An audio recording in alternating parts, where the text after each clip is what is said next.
Good morning.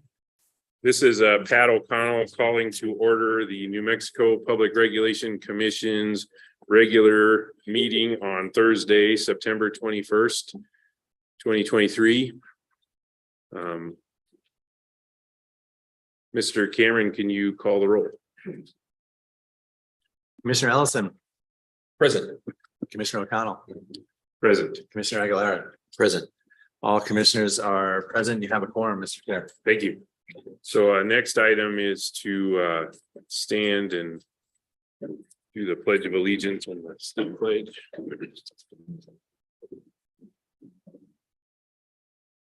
I pledge allegiance to the flag of the United States of America and to the republic for which it stands, one nation, under God, indivisible, with liberty and justice for all. I salute the flag of the state of New Mexico, the symbol of our perfect friendship among united cultures.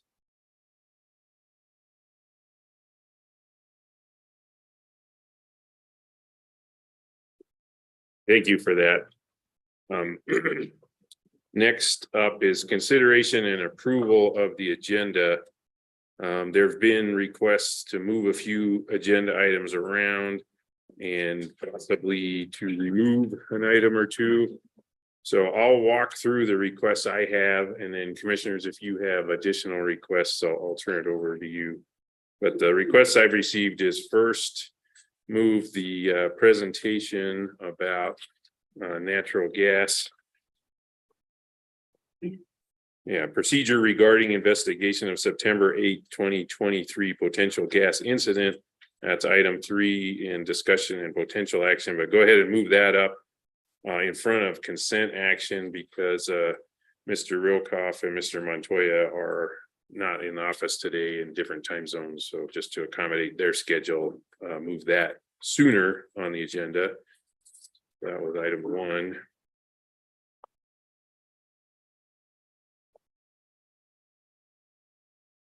Okay, so the next item I've got different requests. So I'll ask you, Mr. Cameron, first your advice here. Utility matters, item 2, case 18-00214. We have a request from OGC to remove that from the agenda, but we also have Mr. Bagetko here with a presentation ready to go. So I guess I would lean in the lane of go ahead and remove it, so we're sure we've got the best information possible. But if there's a reason that we need to hear that this week, I won't. Mr. Chair, as far as I know, there's no excuse me, deadline on that case. There's no time constraint for why it needs to be heard this week. Other than that, as you can see by the case number, it's been around for a while. Right. Yeah, no, I read the materials that were there, and that's why I was questioning whether it was urgent this week or not. And then I also appreciated Mr. Bagetko being here because there was some case background and info that I wasn't seeing in the memo. So anyway, I think just abundance of caution, I'll recommend we remove that agenda item this week and get to see you in 2 weeks, Mr. Bagetko. Fair enough, Mr. Chair. Thank you. Thank you.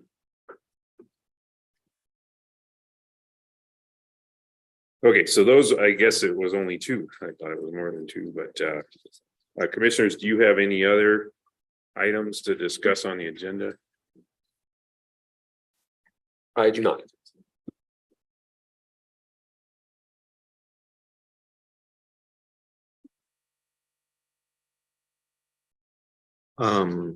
I have one item. So given all we had to read, I am not prepared.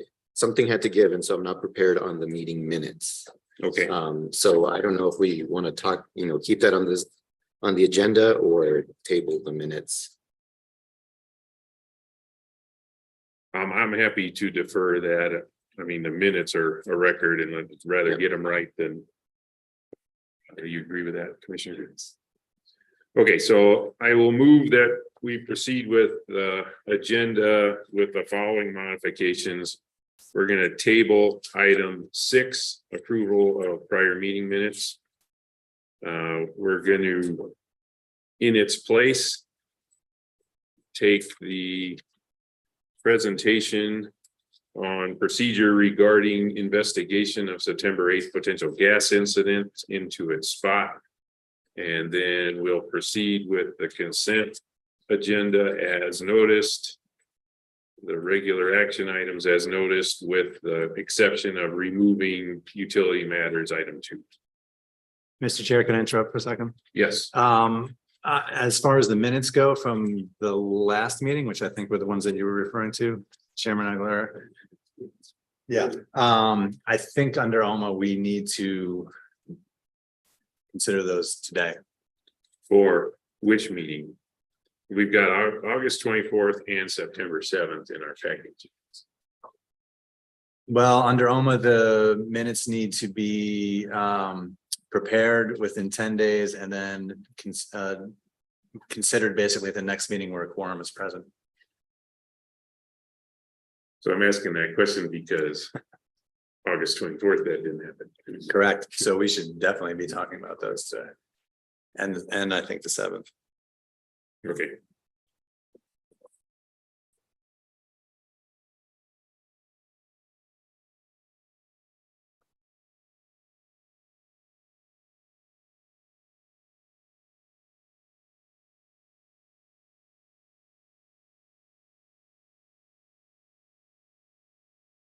Okay, I see Commissioner Aguilera speed reading. So I will make a new motion that we proceed with the agenda by reordering gas presentation to before consent action items and remove utility matters, regular action item 2.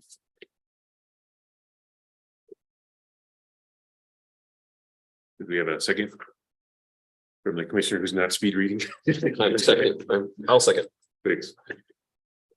Roll call vote. Commissioner O'Connell, Aye. Commissioner Ellison, Aye. Commissioner Aguilera. Aye. The motion passes unanimously, Mr. Chair. Thank you. Okay, so next item is public comment. I heard as I walked into the room, we didn't have anyone registered for public comment online. Is that still true? Your online handler, whoever you are.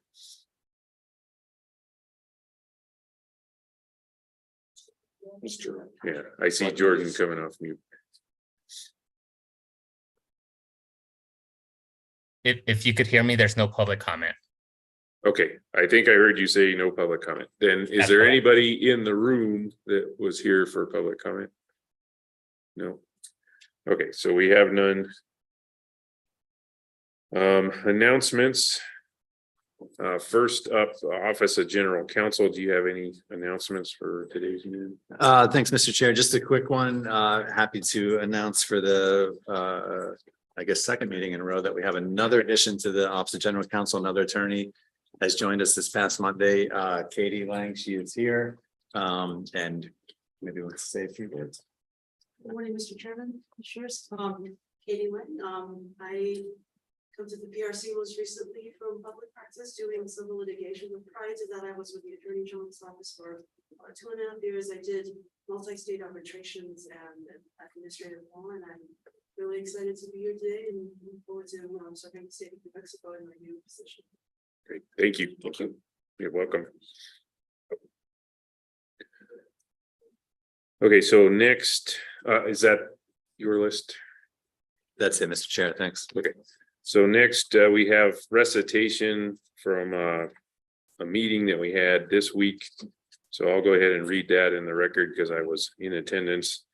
On September 19th, 2023, the commission met in executive session, which was closed pursuant to NMSA 1978, section 10-15-1 H3.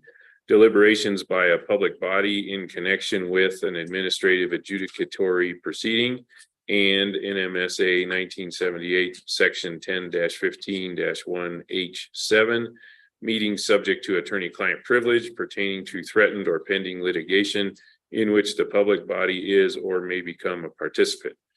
I affirm for the record that the matters discussed in the closed session were limited only to those specified in the notice and agenda for that meeting, specifically deliberations regarding the certification of stipulation in SPS rate case number 22-00286 UT and discussions regarding the remand order and settlement agreement in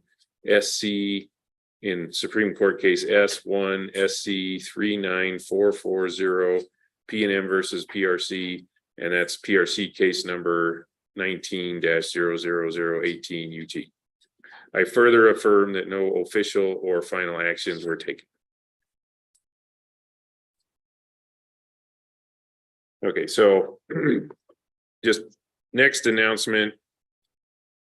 Unusual and not pleasant, but just want to acknowledge that PRC lost a very valuable member of our team within the last 2 weeks, David Martinez, who was our director of Consumer Relation Division, suddenly died. We're all already feeling that loss. I was impressed. There was an email chain within the commission where people were sharing how David had touched their lives. I appreciate that we also received messages from outside the commission, from other folks that expressed the same sentiments. So I thought it'd be appropriate in this moment just to recognize the loss and take a moment of silence.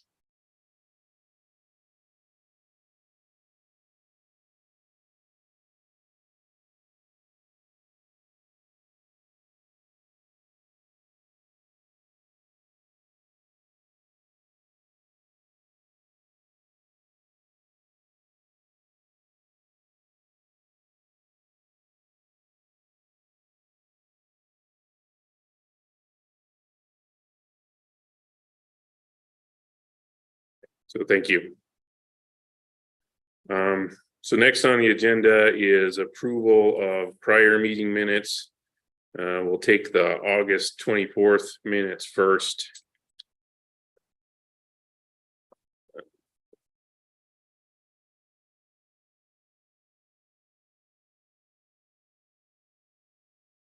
Yeah, in my review of the August 24th minutes, I didn't have any corrections to the draft that we had in front of us. Commissioners, do you have any corrections or you'd like to make a motion to approve? In both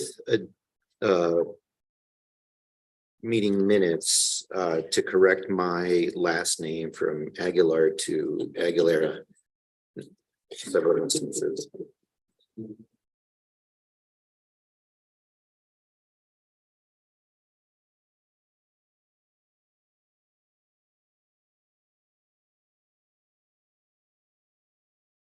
Mr. Ellison, did you have any changes? I do not. Okay, so I'll move that we approve the August 24th meeting minutes with Commissioner Aguilera's name spelling corrected. I second. Commissioner Aguilera, Aye. Commissioner O'Connell, Aye. Commissioner Ellison. Aye. Motion passes unanimously. Thank you. And I actually did have some changes on the September 7th minutes. Item 6, I believe Commissioner Ellison had the pleasure of introducing Employee of the Month at that meeting. And then the other thing was just kind of a formatting request. At the end of the table listing the consent action items, there's a statement says per the amended agenda, item A1 was tabled and B1 was moved to regular action agenda. If we could move that statement before the table, so then the table makes a little more sense.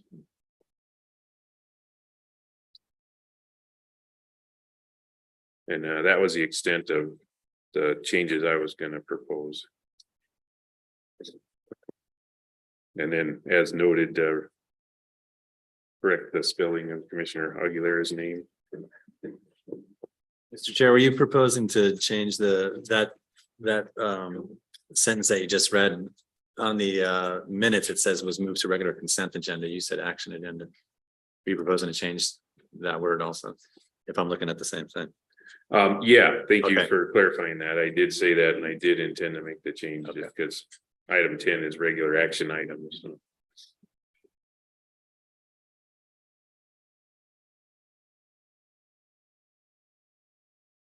Commissioners, did you have any other changes than those? I don't have anything. I don't either. Okay, so I will move to accept the minutes for September 7th, 2023 meeting with the changes described. I second. Commissioner Ellison, Aye. Commissioner O'Connell, Aye, Commissioner Aguilera, Aye. motion passes unanimously, Mr. Chair. thank you. Okay, so per our revised agenda, next item is discussion and potential action, presentation from Chief of Staff Troy Corey, Ed Rilkoff and Jason Montoya. And then my understanding is that Mr. Rilkoff and Montoya are on Zoom. So Jordan, could you make sure they have access to the meeting? Mr. Chair, thank you for this opportunity. If I might just address you from here because I have a very short role in this. Mr. Rilkoff is our Utility Division Director and Mr. Montoya is our Pipeline Safety Bureau Chief. Both of them have roles in our investigation into incidents like occurred on September 8th. What I think is important for me to make clear today is this presentation highlights an important difference between advisory staff and advocacy staff. So both Mr. Rilkoff and Mr. Montoya are part of the advocacy staff within the agency. So today's presentation will focus on the process that our staff undertakes in response to incidents like occurred on September 8th and will not focus at all on the details of those investigations. And that is to maintain the integrity of the process in case the case comes before this commission. With that, I will turn it over to Mr. Rilkoff. Thank you. Thank you, And, Joya. Floor is yours, Mr. Rilkoff. Thank you. Good morning, commissioners and council. Hold on a Cameron. second. Sounds like we need a volume adjustment on. the Okay. speakers On that. I'm at max volume here on my end. Is there any way to change it on? Yeah, I think that's something we can handle on this side. There it goes. Okay, good.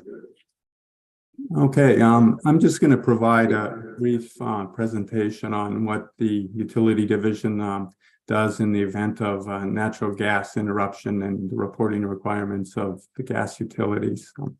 Next slide, please. As far as the outline, I'm going to just reference the major statutes that are in place regarding utility oversight and safety, and also the regulations. The regulations apply to sales customers, and there's another set that applies to transportation customers. I will give you an example of a notification that we've received from the utility, and also what happened during this current explosion and what we received and how that went on our end, and give you a final, just an idea of what the utility division response is to an interruption on the gas side. Next slide, please. I'm not going to go through this, but this is just references for you. It has, it shows the commission has very broad powers when it comes to natural gas utility oversight and especially safety. And there's several relevant chapters that are laid out here that deals with oversight and safety. So next slide, please.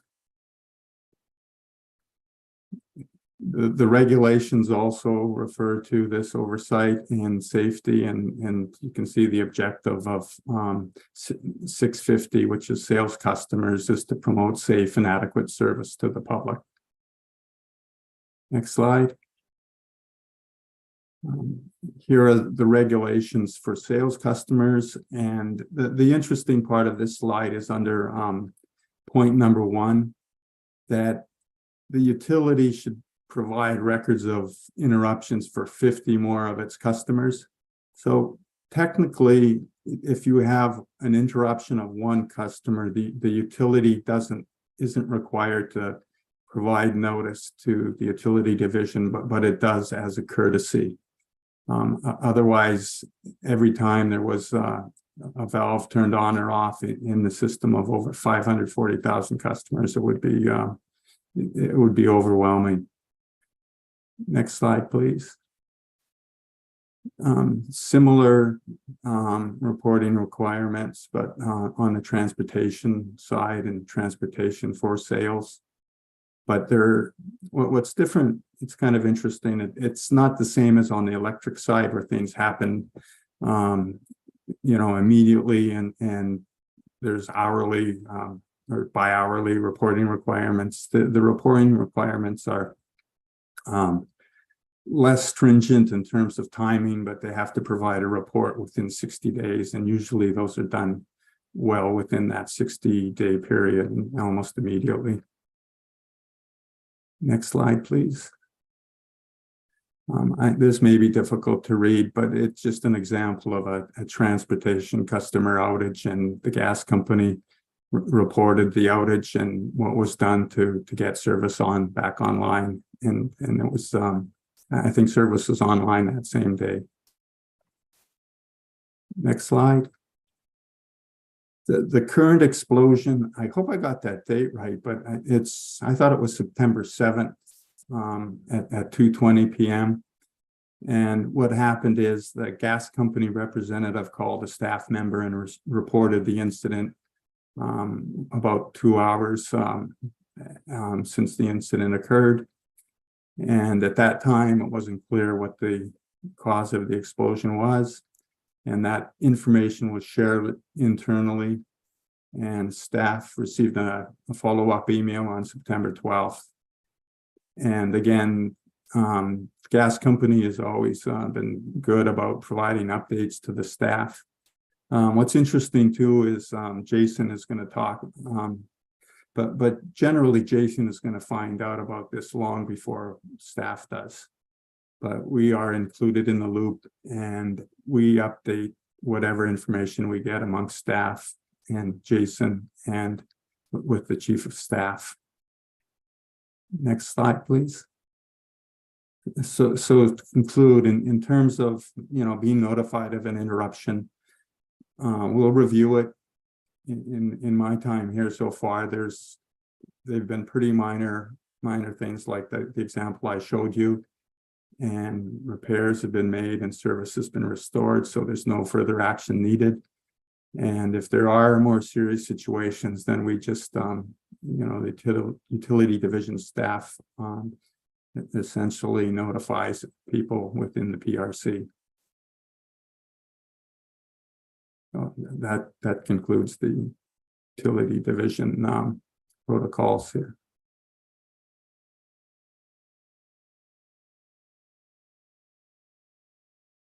Thank you. So you also have, does Jason have, or Mr. Montoya have a presentation lined up, or are you just standing for questions, or? Mr. Chairman, how you doing? Jason here. Hope you guys can see me okay via Minneapolis. Thank you for the opportunity. Also, thank you for the moment of silence for Mr. Martinez, not only a colleague, but a great friend.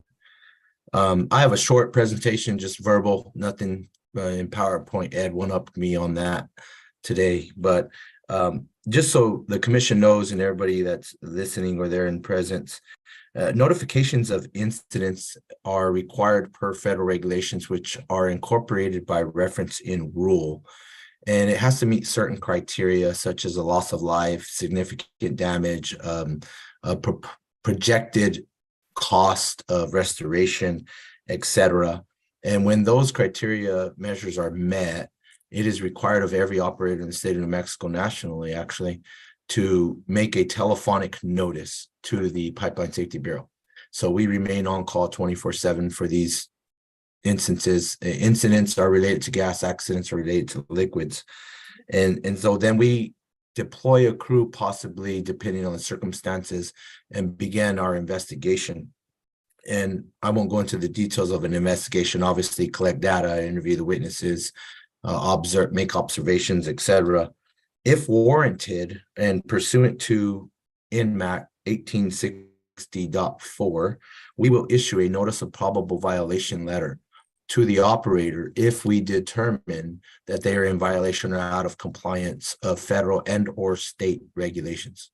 That initiates an enforcement action on behalf of the Commission and Pipeline Safety Bureau, and it goes through a rigorous review on a quality assurance, quality control to make sure that we've done our part in investigating and finding the facts. And based on those facts, we will determine at fault or not at fault situations. For obvious reasons, there are situations where an incident may be reported because a third party actually conducted some bad behavior, if you will, or what have you, to a gas pipeline, not necessarily the operator at fault. Based on past advice and my experience, if an operator fails to cooperate, comply, commits any knowingly, willful, or negligent activity based on our investigation, it then becomes a docketed case before the Commission, and will seek a ruling against the operator. Could include civil penalties, may not. There's a potential to have a stipulated agreement per se. However, when we issued the initial notice of probable violation letter, it could include enforcement actions, including civil penalties. The recipient has the opportunity to admit, deny, or try to negotiate those enforcement actions taken on behalf of the Bureau. And that results in what's called a settlement conference per rule. And the settlement conference, we tend to probably agree on 99.9% of the time in our notice of probable violation or settlement conferences. And so it takes a lot of workload, I think, off of the Commission and other resources to have that ability to work with the alleged violators, the allegations that we are making, and come to some resolution in an attempt to prevent recurrence. Ultimately, right, pipeline safety, that's our intent. We learn from these issues. I'm the lead investigator on the September 7th house explosion incident. I deployed to the site, and so I'm continuing to investigate that situation. With that, I kind of a bird's eye view, if you will, of what we do, the process itself, and I'll stand for questions, Mr. Chairman. Yeah, thank you. Thank you both for being here today to answer these questions. I, personally just in uncharted territory here, so trying to make sure the Commission does its job when something like this happens. So anyway, was the genesis for this, and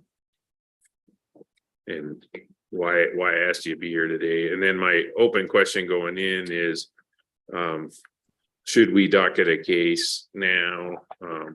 I guess what I heard from the presentation is first step is fact finding, and then based on that fact finding process, we'll know better which path we should take from there. Is that a fair summary of what you were telling me, Mr. Montoya?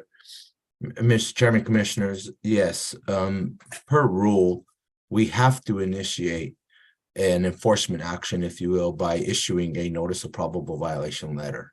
And that summarizes the allegations, if found, towards the pipeline operator. In this case, it's the Mexico Gas Company. I mean, I think we all know that they're the local distribution company in Albuquerque. And if we discover or identify any potential issues, that notice of probable violation letter will include enforcement actions, including civil penalties, if need be. That decision, I guess, to be frank, rests with me initially, and we've developed a calculator in working with the National Association of Pipeline Safety Representatives in neighboring states on how we are to comply with the federal regulation 49 CFR Part 190, since we incorporate it by reference and obligated to do so per our rule. Per our grant obligations, we adopt parts 190 through 199, and 190 outlines the steps that we take in an enforcement action.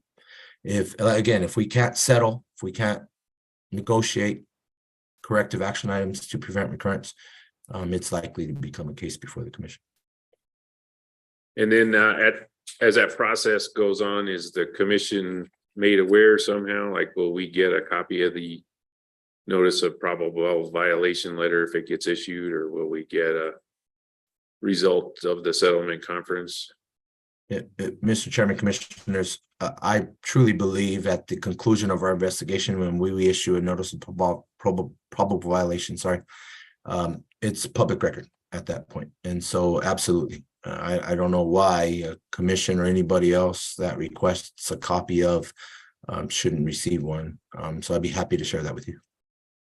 Great, thank you. Sir. Commissioners, do you have any questions?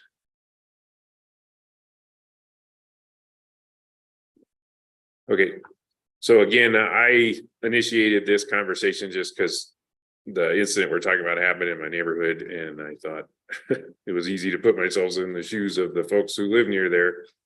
So I wanted to make sure I was doing my duty as a commissioner here. What I've taken away from the presentation is that there is the process that should happen underway right now. And that at some point later in the process, we'll know better what, if anything, we need to do. So anyway, that item was in discussion, potential action.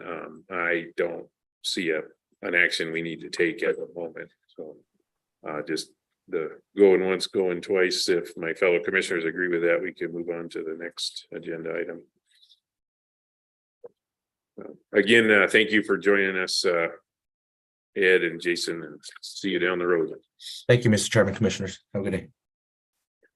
Okay, so next item on the consent action is consideration of the consent action items.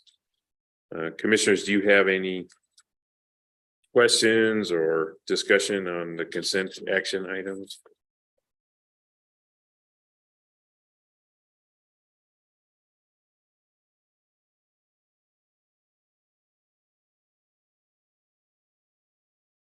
I don't have anything to raise with respect to the consent action items.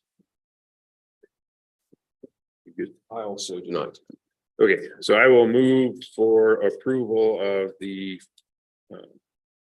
potential orders proposed in the consent action agenda. I second. Roll call vote. Commissioner Ellison, Aye. Commissioner O'Connell, Aye. Commissioner Aguilera. Aye. The motion passes unanimously, Mr. Chair. Thank you. Okay, so moving on to the regular action items. First up is transportation case with a presentation from Ms. Avila Stefans from OGC.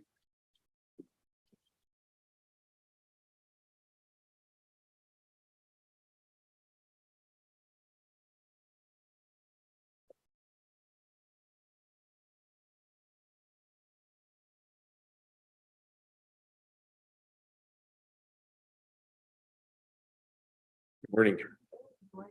Chairman, Commissioners. This first case is in the matter of staff's petition for a rulemaking to amend 18.7.1 NMAC in both an emergency phase and permanently.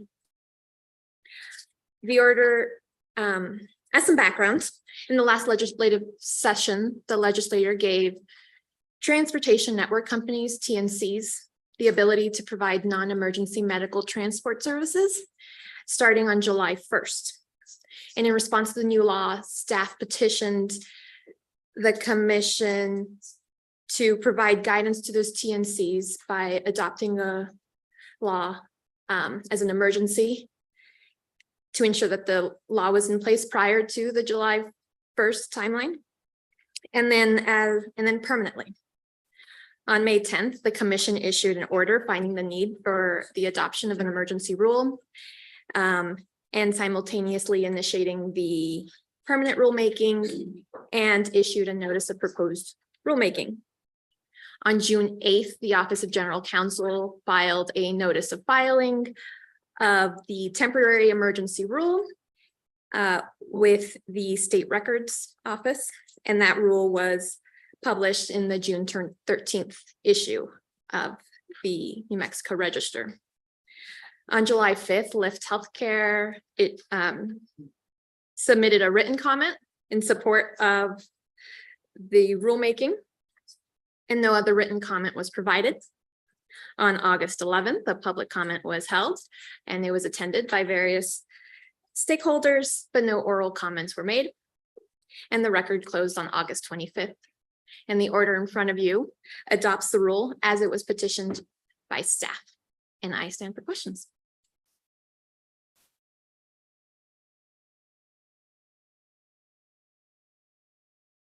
Yeah, thank you for that. I don't have any questions on this one. Do you, commissioners?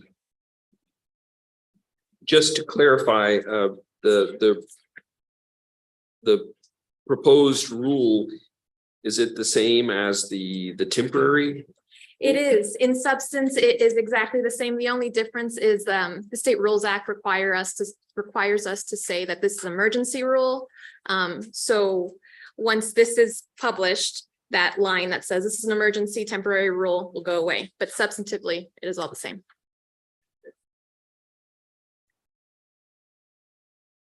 I don't have any questions, but thank you for the presentation, everybody who worked on the rulemaking.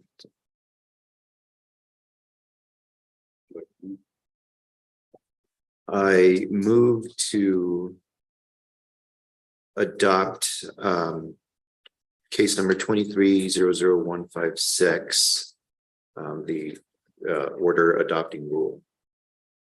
My second. Commissioner O'Connell. Aye. Commissioner Ellison. Aye. Commissioner Aguilera. Aye. Motion passes unanimously. So next up is also a presentation for Ms. Stephans, and it's case number 22-00309 UT. I guess before you start your presentation, just a little background on that. Watching the docket, I saw that a stipulation had been filed in that case. And then I also knew that the hearing examiner in that case was occupied with other cases. So I thought might be opportunity for the commission to dig a little deeper into some of these cases by handling a procedural question. So the goal was to help the hearing examiners out. In hindsight, I didn't know what I was signing up for. So anyway, thank you, and looking forward to presentation. Okay. So this matter is in the matter comes before the commission on New Mexico Gas Company's application for CCN to construct a liquefied natural gas facility, an LNG. So under statute, the commission must act on an application for CCN within 9 months of the date the application is filed, and may for good cause extend for an additional 6 months. The hearing examiner has already found good cause to extend the approval timeline to the full 15 months allowed by statute. So the commission must decide on the application by March 16th of 2023. And if no decision is made on the application, it will be deemed approved by operation of law. So March 16th is the date to remember. So since filing the application, there have been 4 parties that have motioned and been granted leave to intervene in the case. And after 2 extensions for the deadline of entering stipulation, a stipulation was timely filed on September 1st. There were only 2 signatories to that stipulation, and all 4 interveners filed statements in opposition, and 3 of those interveners asked the commission to refuse to entertain the stipulation under procedural rule 1.2.220B3, which, to paraphrase, says that the commission need not entertain a stipulation if the nature and the extent of the opposition is such that a hearing on the stipulation will not materially conserve commission staff or party resources. So I have two orders in front of the commission today for discussion. The first order is a request for response from the signatories regarding the claim that a hearing on this matter will not materially conserve commission staff or party resources.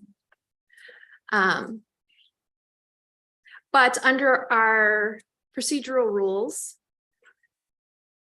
there is the commission may allow parties or staff, parties to the stipulation to respond to the statements of opposition. So this order allows them the opportunity to respond to those statements and to address the claim that this would not be in materially conserve our resources to hear. It would also hold any of the filing dates in abeyance. There is an October 6th deadline to file testimony in this proceeding, so we would hold off any filings of testimony until the commission has decided the scope of the hearing. And the second order is an order rejecting this stipulation and asking that the hearing be held on the merits. That order reasons that although it is commission policy to encourage stipulations, it is that policy because stipulations can help resolve some issues that are highly contested and may be time consuming to resolve at hearing. But that a stipulation only entered into by two signatories where all of the interveners disagree would not achieve that efficiency goal that stipulations are meant to address. And I stand for questions. Yeah, thank you for that presentation. I guess you and I have had some conversations about this, but just want to make sure I have it clear in my mind that when a stipulation gets filed, that kind of resets the application. So that makes it different than parties changing their position on rebuttal. So anyway, that's my understanding. Can you tell me if I'm right or wrong there? I'm sorry, can you clarify the question? I've seen plenty of cases where applicant will change the application on rebuttal. You know, they'll file an application, direct testimony will be received, the applicant will adjust based on what got filed in rebuttal and say, this is really what, as we move forward, how I'd like the application to be examined. So towards that question, I have two answers. So first of all, the question is, under our rule, the standard is whether holding a hearing on the stipulation would materially conserve our resources. So asking for adjustments and providing testimony to a stipulation may not be the best use of commission resources and staff and party resources. And also there's also the underlying concern of that March 6th timeline to either approve or deny the application. If for some reason the party does not accept a suggested modification and the stipulation goes awry, then the commission would not have enough time to hear a hearing on the merits.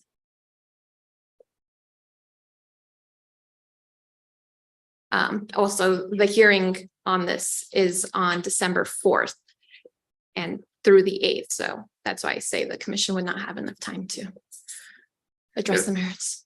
And I guess a more direct way to ask my question too is if any stipulation gets rejected, then we're back to the application. That is right. Okay.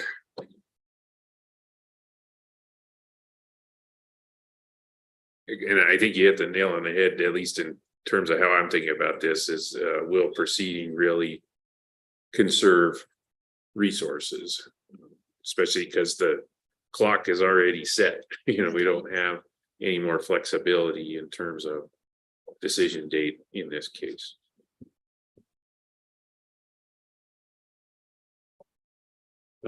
Commissioners, you got any questions or discussion? Ms. Stephans, if the commission moves to reject the stipulation before having asked the parties, given the parties a chance to express their opinions on it, could that be an issue? It would be helpful to the commission to have that background from the signatories in deciding whether a hearing on the merit should be held as opposed to the stipulation. Is it strictly required, however? It is not strictly required to have the parties respond prior to rejecting the stipulation and proceeding on the merits as per rules. It is, however, allowed in response to the statement of opposition. That makes sense.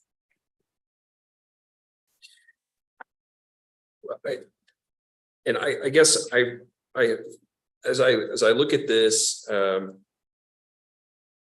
as a stipulation, it does not appear to me to be a very attractive one. It does not resolve the issues that many of the parties have raised. I don't see how it would conserve our resources. If we were to look at this, it would be essentially the same, I would think, as just having a litigated case, except that we could spend a lot of time on the stipulation and then it falls apart. And if we're not tolling the suspension period, then we could be in a crunch, correct? And given the fact that there is controversy, and given that only staff is a party to the case, that may even be a likely outcome. And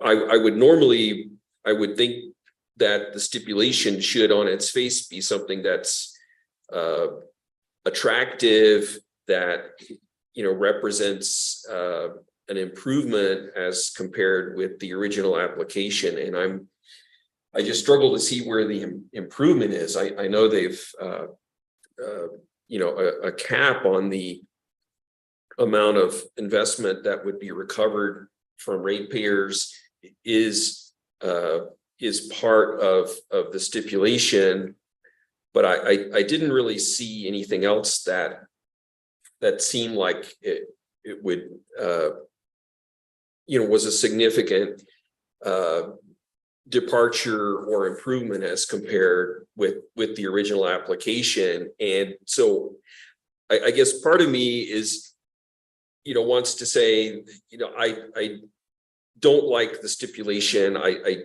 don't think it would save time. I think it would probably waste time. Another part of me wants to ask staff, what did you find attractive in agreeing to this stipulation?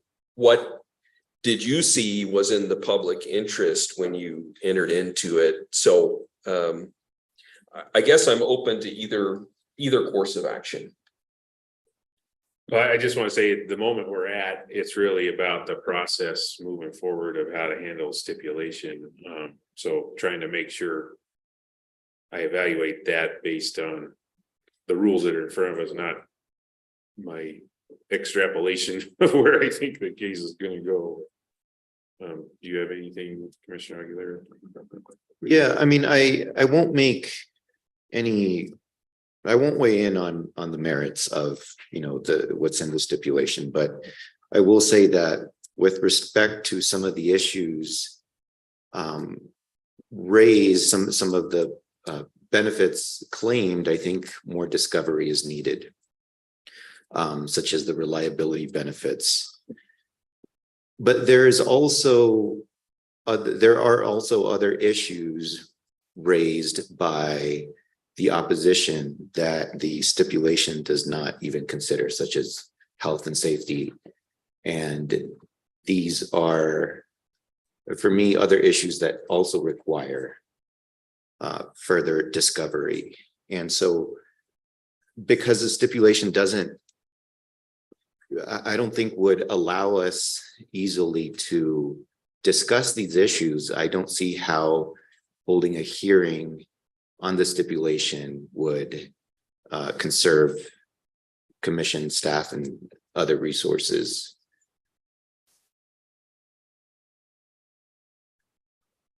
So I guess where I'm at on this, having listened to the presentation and the comments from my fellow commissioners, is at a minimum, it would be valuable to hear from the signatories to the STIP on what they believe, you know, whether the opposition or if they believe that this will conserve resources. Because, you know, this isn't about, you know, we have to make a decision on this process. So what's the fairest and best way to move forward on making that decision? So I guess that's kind of what I heard from all three of us, different versions of. We'd like to hear the signatories to the STIP explain how they either see the value of the stipulation and the argument for moving forward, or a response to the statements in opposition. So I guess I'm not ready to reject stipulation today. You fellows might be, and if that's the case, then we'll take a vote on that, and that's okay. I'm just saying, I think personally, I'd like to just take a next step, which is let's hear from the signatories. So I will clarify my position further. I at this point don't think, you know, given the nature and extent of the opposition, I'm not convinced that the stipulation will materially conserve resources. And therefore, I would not hold a hearing on the stipulation and would rather hold a hearing on the merits. Okay. Yeah, that's a nuance over the way I said it. So thank you. And my feelings are very similar on the matter, but I would be fine with hearing the responses from the two signatories of the stipulation as to why they believe the stipulation is in the public interest and what would be gained from it, as opposed to having the hearing on the merits. And then just procedurally, can a stipulation be rejected without a hearing on the stipulation? The interesting thing about the stipulations is that they're not within the Public Utility Act. They are they come from our procedural rules, because they can lead to efficient resolution. So it can be done per our procedural rules. Okay, so conceivably, we could rule on the stipulation and move to the application on its merits without a hearing on the stipulation. That's right. Okay.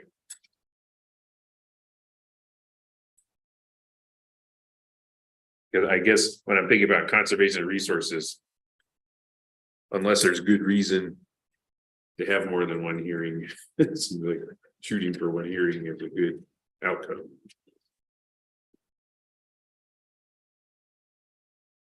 So under the first option that you have provided, would the next step be to consider the responses provided by staff and New Mexico Gas, and then have the same question that we have now as to whether we're going to hear the stipulation or the case on the merits. That's right.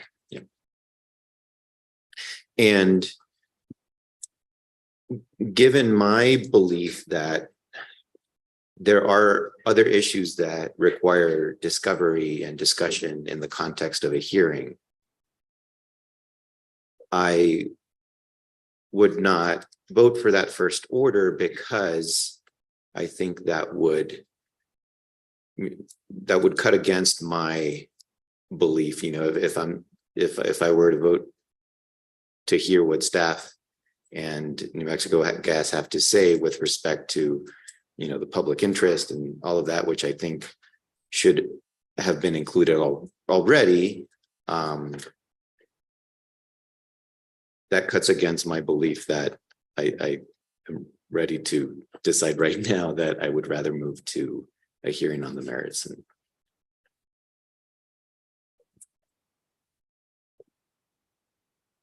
Stefan, so when again is the final date by which a decision must be made? March 16th.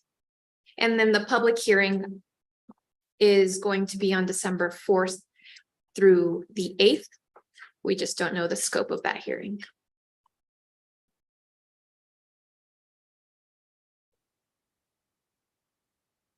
Thank you.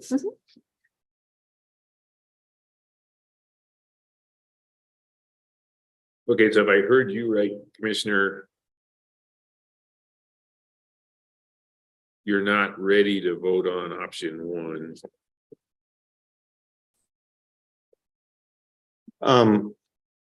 I will vote on option one, but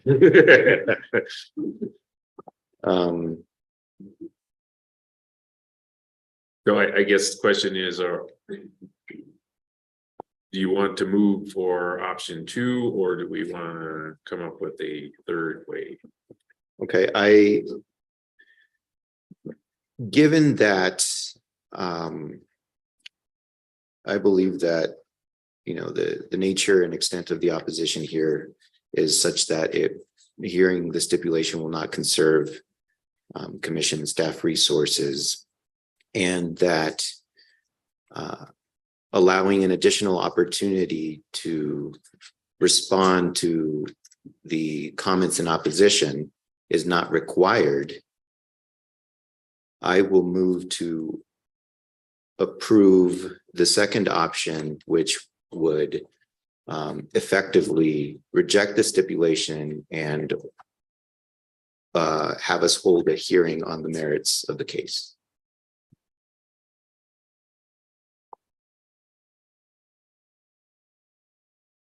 My second. Okay, so just to clarify, we got a motion on the floor to approve the order that rejects a hearing on the stipulation. And it's been seconded. Okay, so we all agree that that's what's happening here.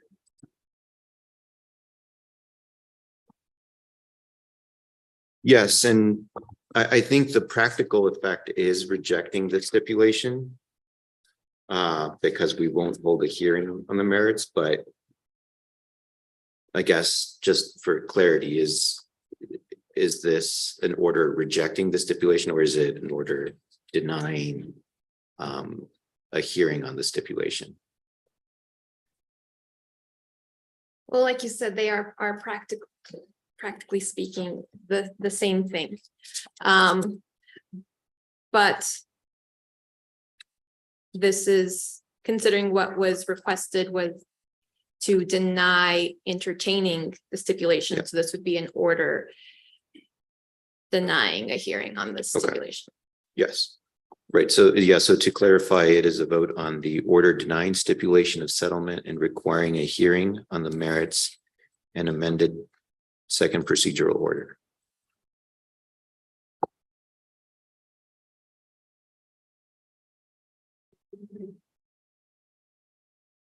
Yeah, I'm just rereading that, so I make sure I remember all the details there.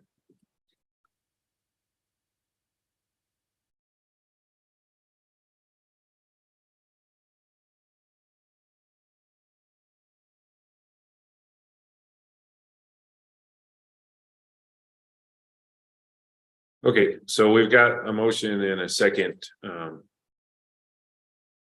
just want to reiterate what that order says on the ordering paragraphs. So stipulation of settlements rejected. Public hearing will be held on the merits of the application. So staff and any intervener shall file direct testimony on or before October 27th. Rebuttal testimony shall be filed on or before November 13th. Motions in limine, strike other procedural motions will be filed before November 22nd. And then except for changes specifically set out in this order, all other dates in the second procedural order remain the same. So that's the current version of what we're talking about. Right, and the hearing examiner may make any changes to these procedural dates. Okay. All right, so we've got a motion and a second. Any more discussion? Commissioner? Okay, we call the roll. Commissioner Aguilera, Aye. Commissioner O'Connell, Name. Commissioner Ellison. Aye. The motion passes 2-1, Mr. Chair. Thank you. And just for clarity, the reason I voted no is I was going to insert a step of just hearing from the folks who signed the stipulation, but I understand why the commission ruled the way it did. So thank you, gentlemen, for bringing your best self to this meeting. Thank you, Ms. Stephans, for that presentation and some very quick and well done research. Okay, next item on the agenda is case 23-00071 UT, Mr. Fisk.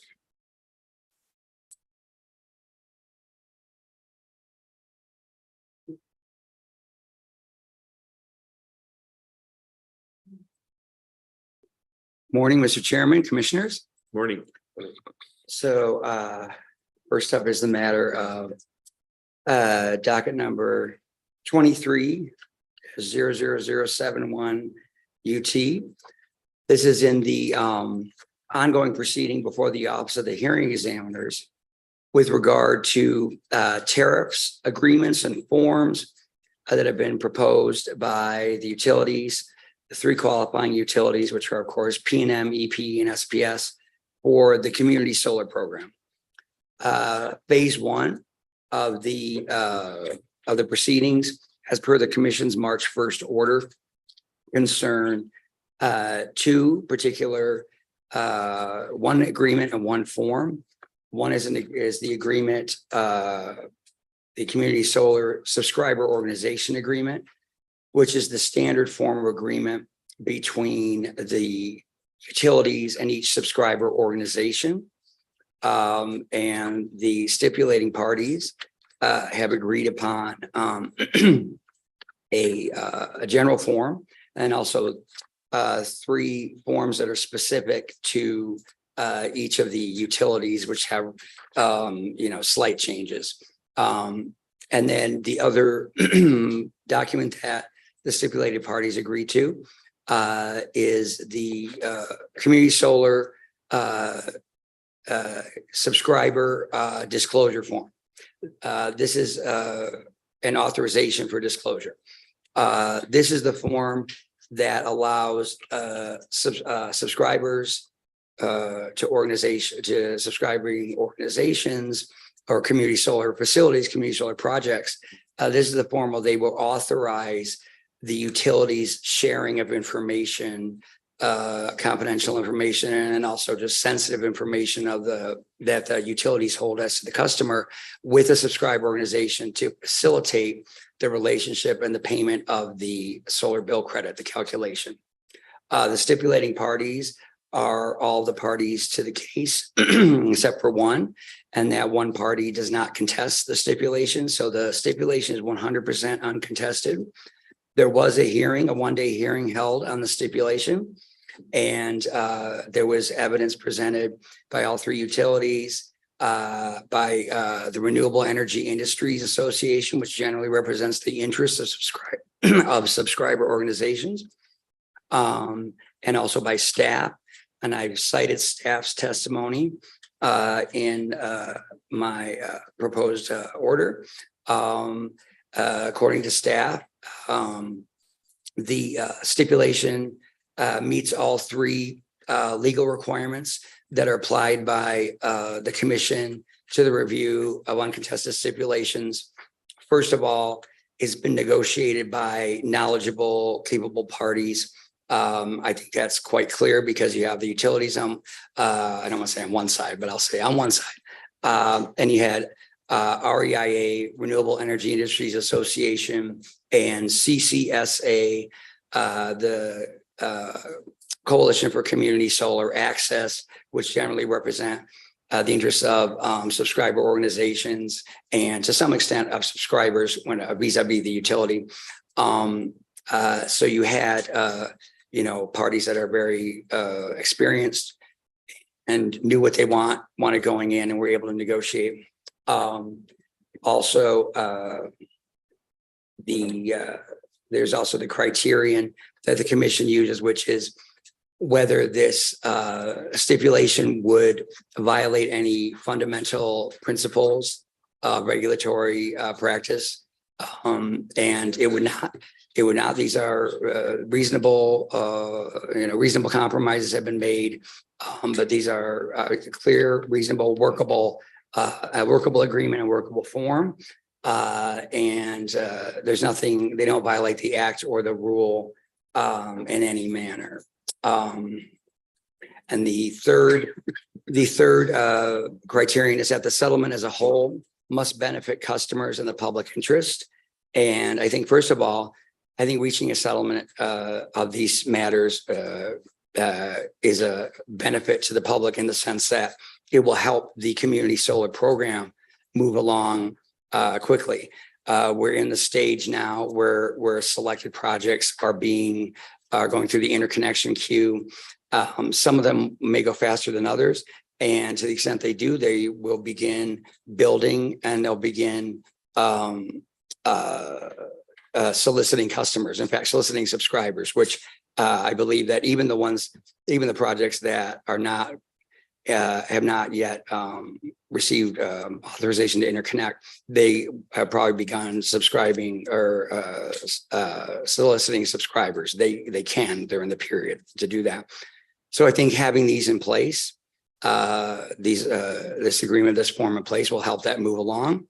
And I think these are fair. It's a fair agreement, and the subscriber form, fully apprises customers of, the fact that they'll be sharing of data. So with that, I will take any questions. Yeah, thank you, Mr. Fisk. Commissioners, do you have any questions? Mr. Fisk, this settlement agreement deals solely with the subscriber organization agreement and subscriber consent form. Is that correct? Yes, that is correct. And so it does not deal with the solar bill credit or any other pricing aspect of community solar? No, it does not, Commissioner. Okay, thank you.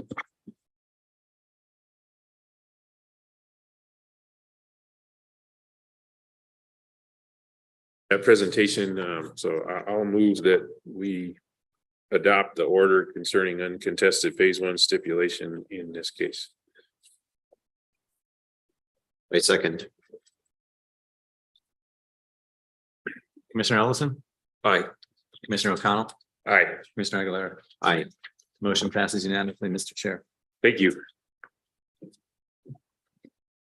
Okay, next up is another presentation from Mr. Fisk, the report to the legislature on state rural universal service fund. Yes, Mr. Chairman and Commissioners. The commission has a duty under the Rural Telecommunications Act of New Mexico to provide annually by October 1st, a report to the legislature concerning the State Rural Universal Service Fund, or the SRUSF. And the law has 3 specific categories of information that it requests, including recommendations from the commission for any changes to the structure, size, and purpose of the fund, whether the cap on the fund should be modified, maintained, or eliminated. And this report, this would be the 4th report by the commission to the legislature, is based on staff's draft report that they drafted and filed in the record. I provided you with a red line version, which is just the changes I made is to just to streamline what staff had put in, make it look a little bit more like the ones we provided, the 3 that we already provided to the legislature in the past few years, and just some formatting. But I agree with the content of the report. I think it includes specifically the information that's needed. The recommendations are, of course, completely up to the commission. So that's something that could change completely. I've included staff's recommendations because I thought they made sense and they were things that the legislature might take up. They're things that have been recommended by the commission in the past. And at one point there was even we had a sponsor for the commission had a sponsor in the legislature, but that didn't go anywhere. These are reasonable recommendations, but the commission can change them. Of course, one recommendation is for authorization to use some of the SRUSF money to do to hire an independent auditor for the regarding the payment of access reduction support payments. We receive forms filled out by those recipients saying that they've used the money for the purpose of promoting a universal service in rural areas. But those forms are never audited. They never have been because we just haven't had the resources. And when it comes to completed broadband program project, we receive affidavits from, you know, the companies doing the projects that say, you know, we've met all the, once they're completed, we've met all the requirements and the speeds that we promised in our applications, but those never get reviewed. We never do any on-site. We just don't have the resources. So that's something we've asked for from the legislature in the past. And it's something the commission could consider. And then the other recommendation is not exactly like the recommendations from the past, but it's similar in that the commission has previously asked the legislature to raise temporarily the statutory cap from 30 million to 40 million because the commission was having to deny so many applications due to that cap. And instead, because there are other sources of funding now, both state and federal, this, staff recommended a recommendation to the legislature that would be to refer the rest of the applications to the Office of Broadband Access and Expansion. And, you know, that could require legislative action. And I think it's good to include it here, let the legislature know at least that this is an issue. But we've also been coordinating with OBAE, and they're aware that the applications that we currently have pending and the fact that we will not be able to fund all of them. So, you know, we may, I don't know if we will need a legislative direction, but we've told OBAE, you know, if there's any way you can fund the other ones, when they consider it, and they have those. But I think it may be a good idea to point this out to the legislature anyway, that we're still having to, the commission is still having to turn away applicants due to a lack of funds. So with that, I will take any questions. Thank you for that presentation. The last point you were discussing is a question that I had is whether what action, you know, would be required from the legislature for us to refer the projects that were not funded to OBAE. I guess I'm thinking we would be able to do that without any legislative changes. Yeah, Commissioner Aguilera, I agree. We certainly can refer them. I don't know OBAE is already aware of all of our applications and the fact that we will not be able to fund all of them. they do, they draft the statewide broadband plan, which we will be coordinating with when I bring the applications before the commission for consideration and for selection on October 5th. And certainly we would urge the OBAE to consider including those. But the requirement of the law is that we coordinate with them on our selections. And so I don't know if the OBAE would feel, certainly they listen to us. They do listen to us, but, legislative action might be more effective, especially in the future of next year. The legislature passes something saying OBAE should, to the extent possible, grant out of its funding or out of the funding to the Connect New Mexico Council should fund these projects unless they conflict with a plan or something like that. I mean, there'd be more, sort of more authority behind it. Whereas I think OBA will consider them, any applications that the commission doesn't grant. But I think it would be in its discretion. Okay. I understand. And so just procedurally, what happens with these recommendations? In the last report, we recommended that the commission receive additional funding to fund projects that had to be denied because of the cap. We didn't get that, so I understand the outcome, but just procedurally, how do we hear about that, and what should we be doing with respect to these recommendations? Commissioner Aguilera,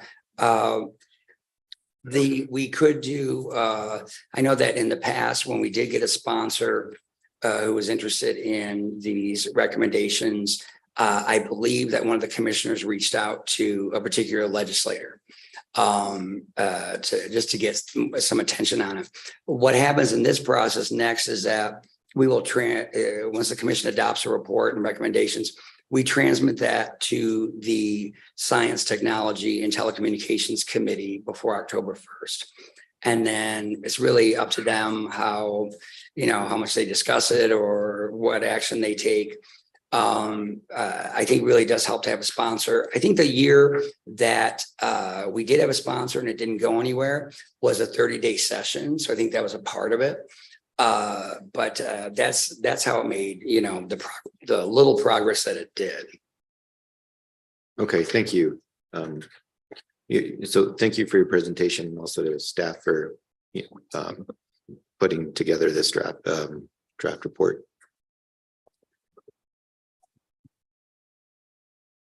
Yeah, the questions I had were questions that you were just asked, plus appreciate that in the order it says that some of these recommendations were things that the commission should do, not recommendations to the legislature. So just pointing out that the report doesn't incorporate recommendations from all the parties. That doesn't mean that we can't follow up on those recommendations. That's correct.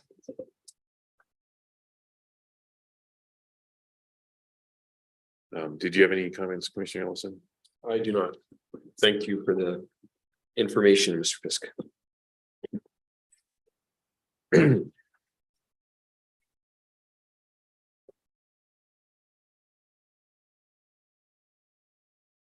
I move to approve this fourth report. I guess. Commissioner Ellison, Aye. Commissioner O'Connell, All right, Commissioner Aguilera. Aye. Motion passes unanimously, Mr. Chair. thank you. And thank you, Mr. Fisk. Thank you, Mr. Chairman. Thank you, commissioners. Next item on the agenda is Supreme Court case S-1-SC-39440. Presentation can be led by Office of General Counsel, Ms. Erin LeCarp. Let you take it away. Good morning, commissioners. Just briefly to kind of get you up to speed, we received an order from the Supreme Court remanding the appeal of the show cause order in, I think it's 19-00018 UT, back to the jurisdiction of the commission. And there's a proposed settlement offer that was the reason for the remand. And I think Mr. Clement's going to take it from here.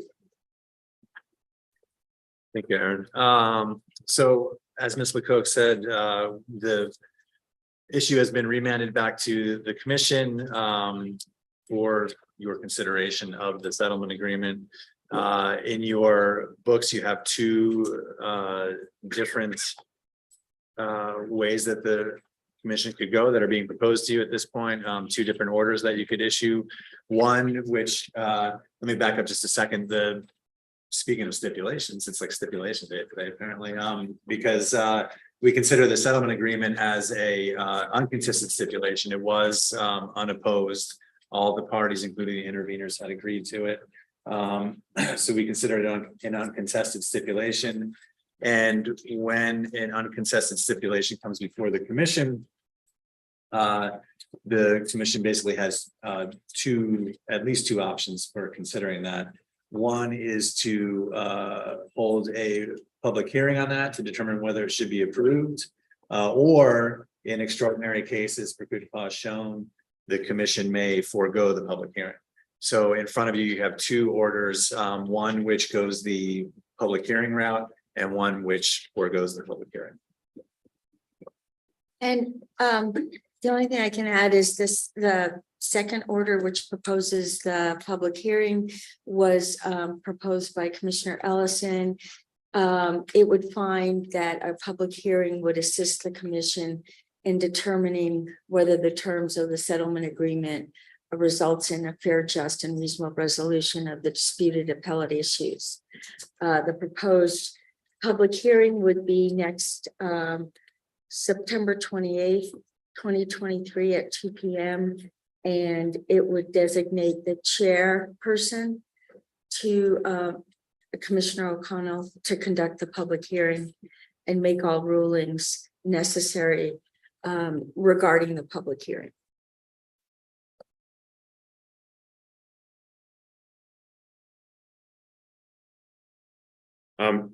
Just clarifying question. My understanding there was a public hearing on this issue back in June or July of last year. There was a public hearing on the show cause order, but there wasn't a public hearing on the uncontested stipulation. And the outcome of the public hearing, I mean, I guess I'm struggling to see the value of having another hearing on an issue that we've already had a hearing, and the outcome of that hearing was rate credit, finding of fair, just, and reasonable. I think this public hearing on September 28th would be limited to the terms of the stipulation. And that includes more than just the show cause piece. There's pieces having to do with issuing the bonds, as well as removal of San Juan units from rate base in the current 22-00270 case. So those pieces of the settlement and stipulation have never been part of a public hearing. But there was a hearing that determined issuing rate credits would be fair, just, and reasonable. That is correct. Thank you. Commissioner Ellison. And I'd like to just provide some additional information on this. I personally would like the opportunity to ask some questions and get some additional information. For example, the amount in the stipulation is 115 million. And when I go back to the 1918 record, I see a different number as having been calculated as the amount that was over collected or will have been over collected by the end of this year. And I would like the opportunity to question the parties on that issue. I also have some concern that we have the parallel rate case, and if for any reason the rate case is appealed, and if a stay is requested at the Supreme Court, then we could be in the situation that the San Juan assets would remain in the rate base, yet we will have given up the opportunity to deal with that issue by selecting the settlement. So, I would like the opportunity to think through issues like that, and perhaps there's merit in considering whether that issue could be broken out of the current rate case, where we could consider two different orders, and one of them could deal solely with the taking the San Juan assets out of the rate base, so that if the remainder of the rate case issues are appealed, it wouldn't impact that issue. So in short, I think, for me at least, I think there are reasons for wanting to ask questions and collect some additional information. I also think, given the timeline of this, this was originally the appeal by PNM was filed at the end of June of last year. The stay was granted in September of last year, and then the stipulation was agreed to August 18th of this year. And then it was just remanded to us on September 14th. So just a week ago. I personally see no harm in collecting some additional information next week and then making a final decision on this the following week. I do not see that as an unnecessary delay whatsoever. I think it's a reasonable course of action to be certain of what we're doing, because when we make this decision, it's final. We can't go back to think about, should we have considered this or that issue. Mr. Aguilera. I appreciate you raising this second order. I think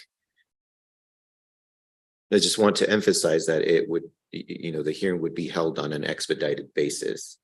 I think there is a timing concern here. We need to make sure that we do right by customers. And I think that includes both doing our due diligence and acting quickly. So I appreciate that the hearing would be next week. One question that I have is whether we could be in a position to vote next week if we're already having a hearing, instead of sleeping on it. Is that procedurally, is that something we could do? If it were noticed on the agenda, you could do it. That being said, otherwise, no.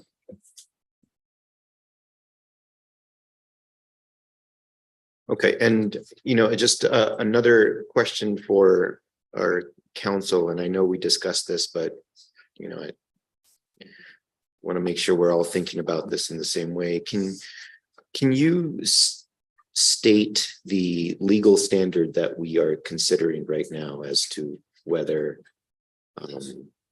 we should hold a hearing or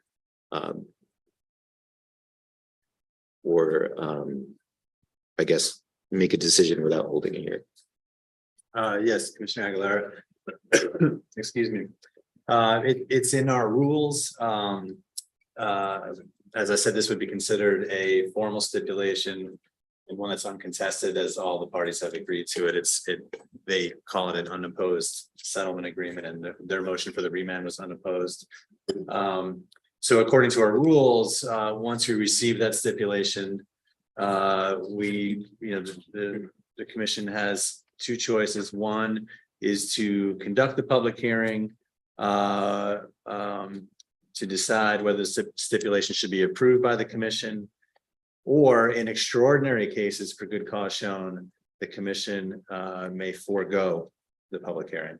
So that's the standard.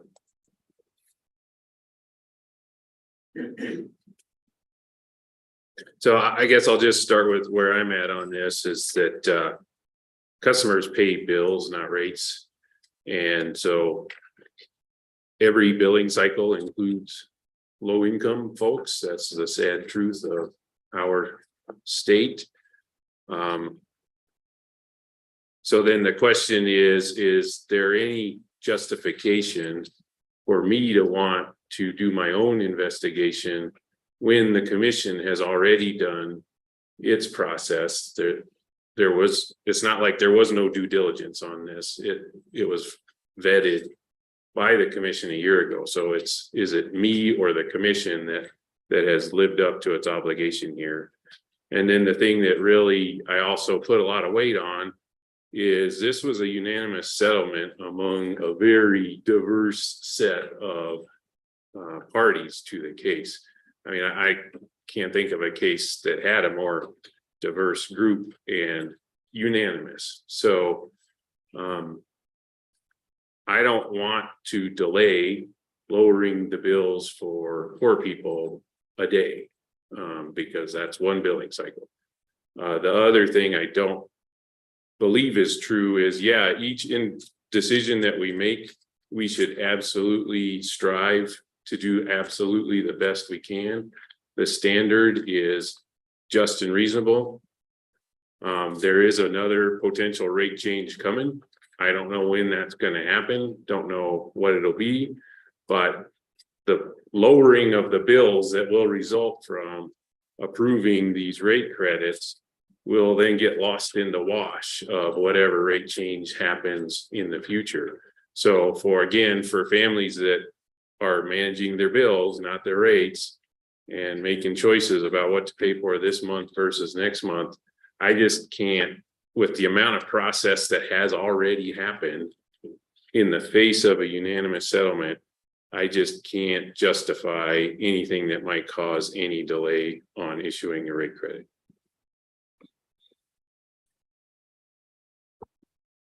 So earlier with the other option, I suggested doing our due diligence and acting quickly, and you're saying we have done our due diligence.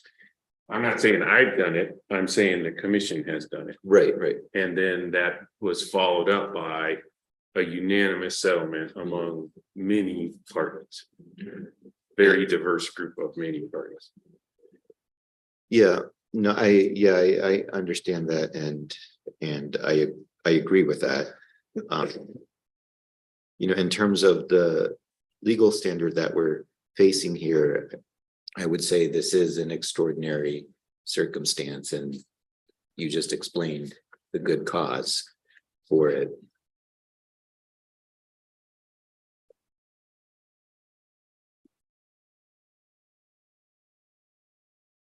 Oh, I still think that, if the Supreme Court can take almost a month to remand this stipulated agreement to us, we can take another week to have some more due diligence on the stipulation, and then very soon afterwards put it into effect. I do not see that as being unreasonable. I think the standard as expressed by Mr. Cameron is that we would do a hearing on a public hearing on a stipulation.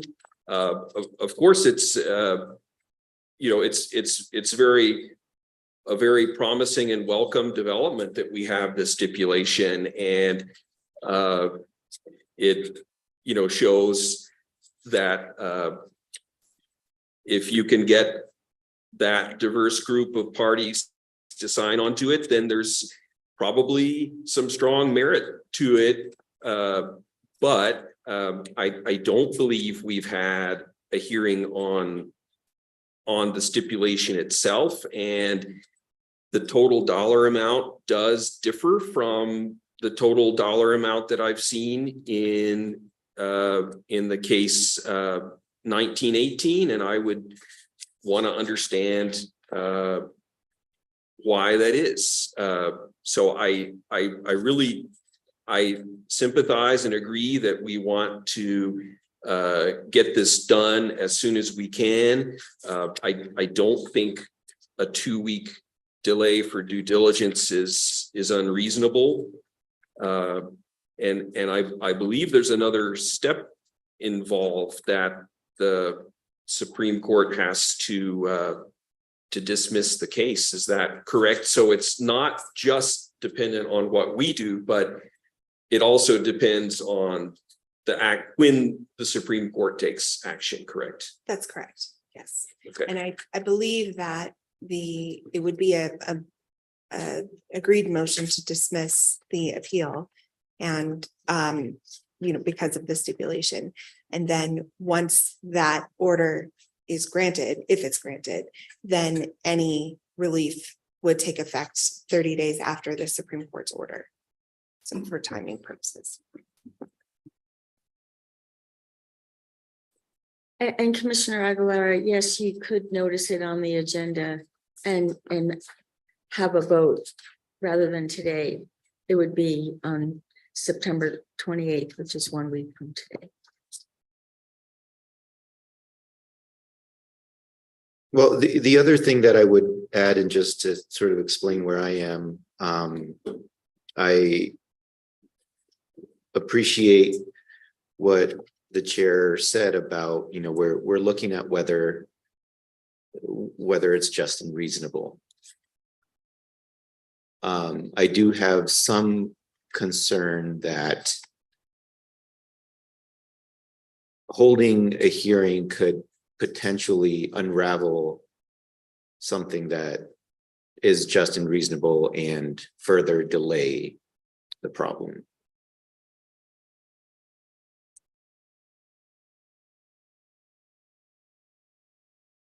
Okay, so which motion would you like to vote on first?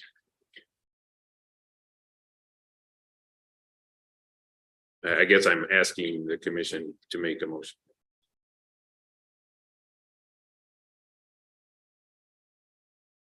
I mean, either you support your motion or not, Commissioner. I've moved my motion to hold the public hearing. Do we have a second?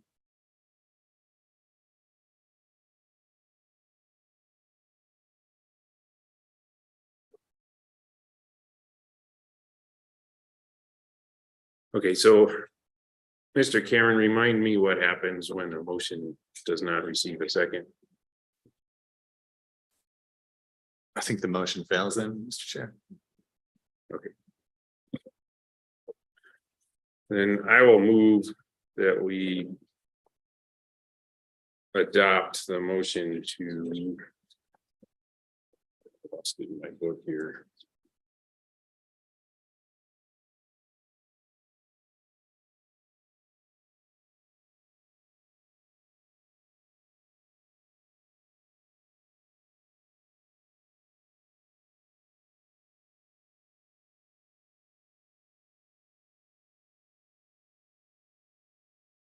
Yeah, I believe it's called the unanimous proposed settlement final order on remand.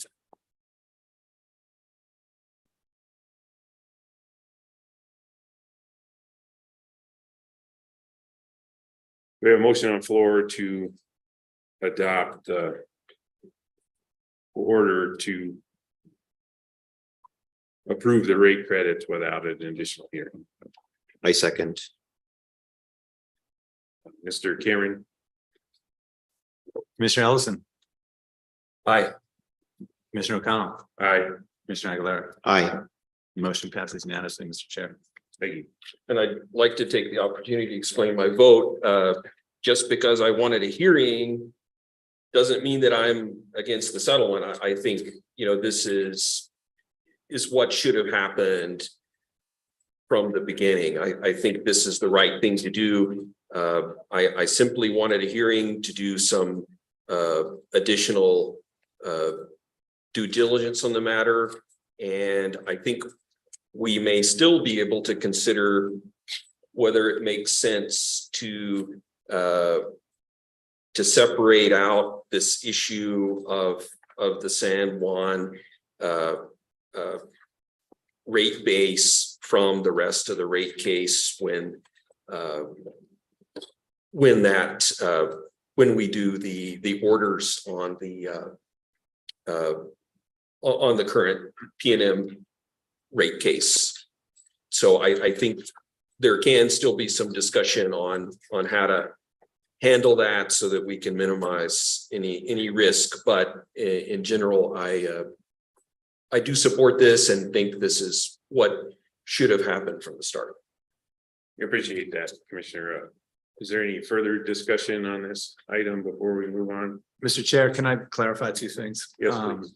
One is that Commissioner Allison's motion, since it was not seconded, it didn't technically fail, it just wasn't considered. Okay. Two is there are three versions of the order in your binder. One is the original that came with the settlement agreement. Let me start over. The first one was Commissioner Ellison's order. The second one was my proposed order. The third one is the original order. I don't think it changes how you voted, because what you voted was to accept this and not have further hearing on it. But you referred to the original one when you were referring to it, which was the unanimous proposed settlement final order on remand. That was the one that came with the settlement agreement. I made edits to that to put it into a format that the commission typically uses for their orders. And that one is called the order on remand adopting uncontested stipulation. So I just wanted to make sure that we were talking about the right one. I appreciate that. And hopefully Yeah, not I can't confuse the quite- situation. I know what you're talking about from the board effect. I just got lost in the papers here. Do we need to do anything about the fact that I called it something different than what it's going to say? Well, I don't think so, because if I remember correctly, your motion was to not go to further hearing, accept the rate credits as they are in the agreement. And that's what either one of those two motions does that. The only one that didn't was Commissioner Ellison's motion. Well, he did read the title for the one that, That's correct. the other one. I was reading yours, which was was titled Red Line. And I assumed it was yours as well, Mr. Cameron, but Yeah, through the magic of YouTube, we've got the record of what I should have said was order on remand adopting uncontested stipulation. Correct. So perhaps you want to review the motion. Yeah, let me redo the motion just out of abundance of caution. I move that we adopt order on, well, first off, do we have to vote down the previous one? My Robert's Rules cheat sheet is not helpful. What happens if chair screws up? That's not on. That's a good question. I think we could amend it and it could be unamended.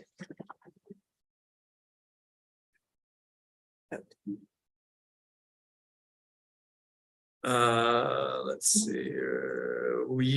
Somebody could move to reconsider. I move to reconsider. I second.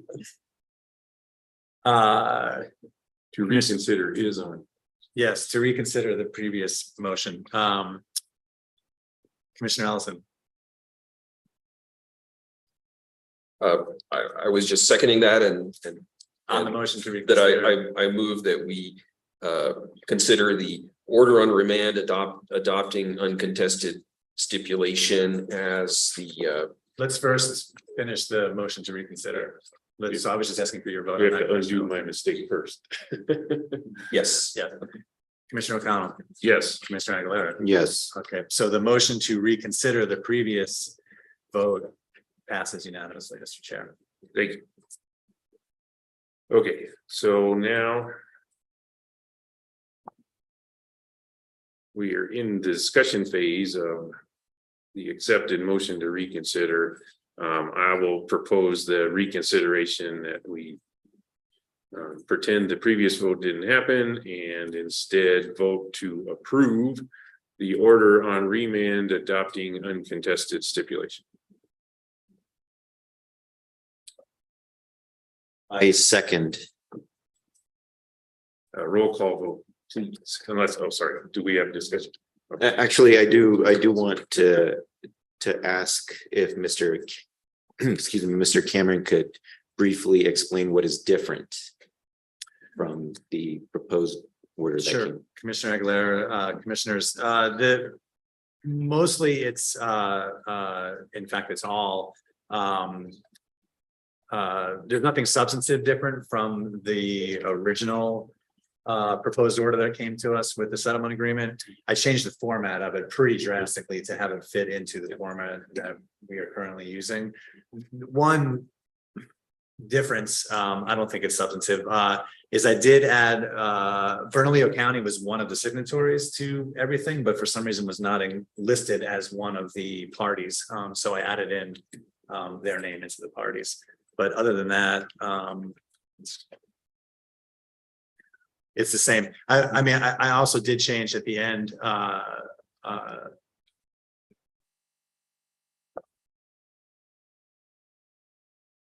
Right, and my question just, I just wanted to clarify that we're not revising the terms.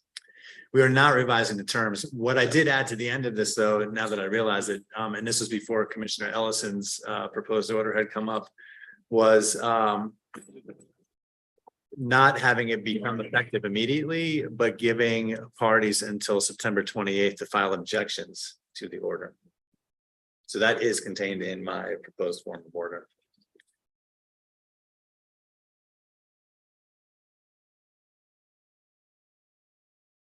Thank you for that clarification, by the way. Any further discussion or are we ready for a vote? Ready. Thank you. Mr. Cameron. And I just wanted to clarify, sorry, that we know that in this order, I mean, and I think this is important because one of the reasons why Commissioner Ellison's proposed order was not considered was that it was going to put everything off for another week. This order contains a provision that essentially does the same thing without holding a hearing. So I don't know if we want to modify this order to not say that and have it take effect immediately. Well, because there is that delay loop with the Supreme Court, I would prefer that it take effect immediately because I mean, you heard my point of view. I want as soon as bill cycle possible for these credits to flow. So what I would suggest if the commission, if that's the commission's pleasure, is to adopt this form of order with the change that in the decretal paragraphs, it says basically the order is effective immediately instead of and that would take out paragraph L and also change paragraph M and N. And again, just to clarify, the one we're talking about is titled Order on Remand Adopting Uncontested Stipulation.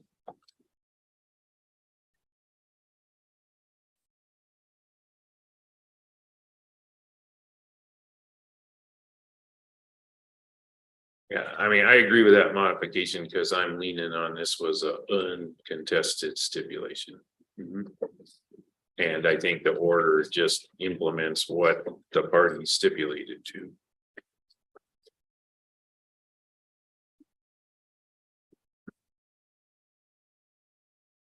So the amendments are to eliminate ordering paragraph L.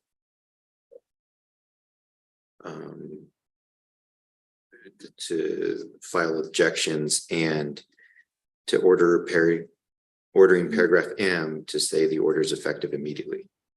Correct. And for N to say this docket is closed, to delete the upon the effective date, because the effective date is immediate. Okay. Okay, I agree with those changes as well. Okay, so we have a motion that's been seconded and subsequently have revised what it is we're voting on. So I will let that die and issue a new motion to approve the proposed order on remand with the deletion of paragraph L and the conforming edits to paragraph M and N. I second. Commissioner Ellison, Aye. Commissioner O'Connell, Aye, Commissioner Aguilera. Aye. The motion passes unanimously, Mr. Chair. thank you. Thank you both.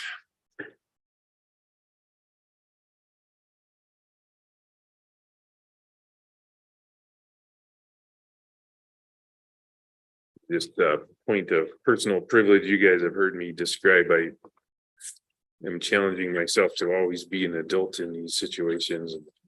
Apologies for getting a little emotional, but it doesn't help when we start the meeting the way we did, so. Okay, so next item on the agenda is a supplemental and special appropriation request. Chief of Staff and Miranda Mascarenas.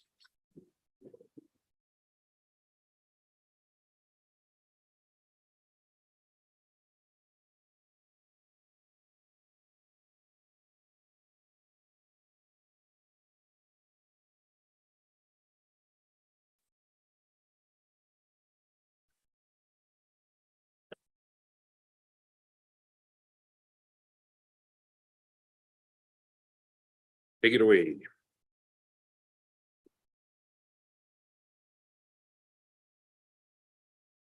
Good afternoon, commissioners, almost afternoon. Please bear with me as I get my screen up.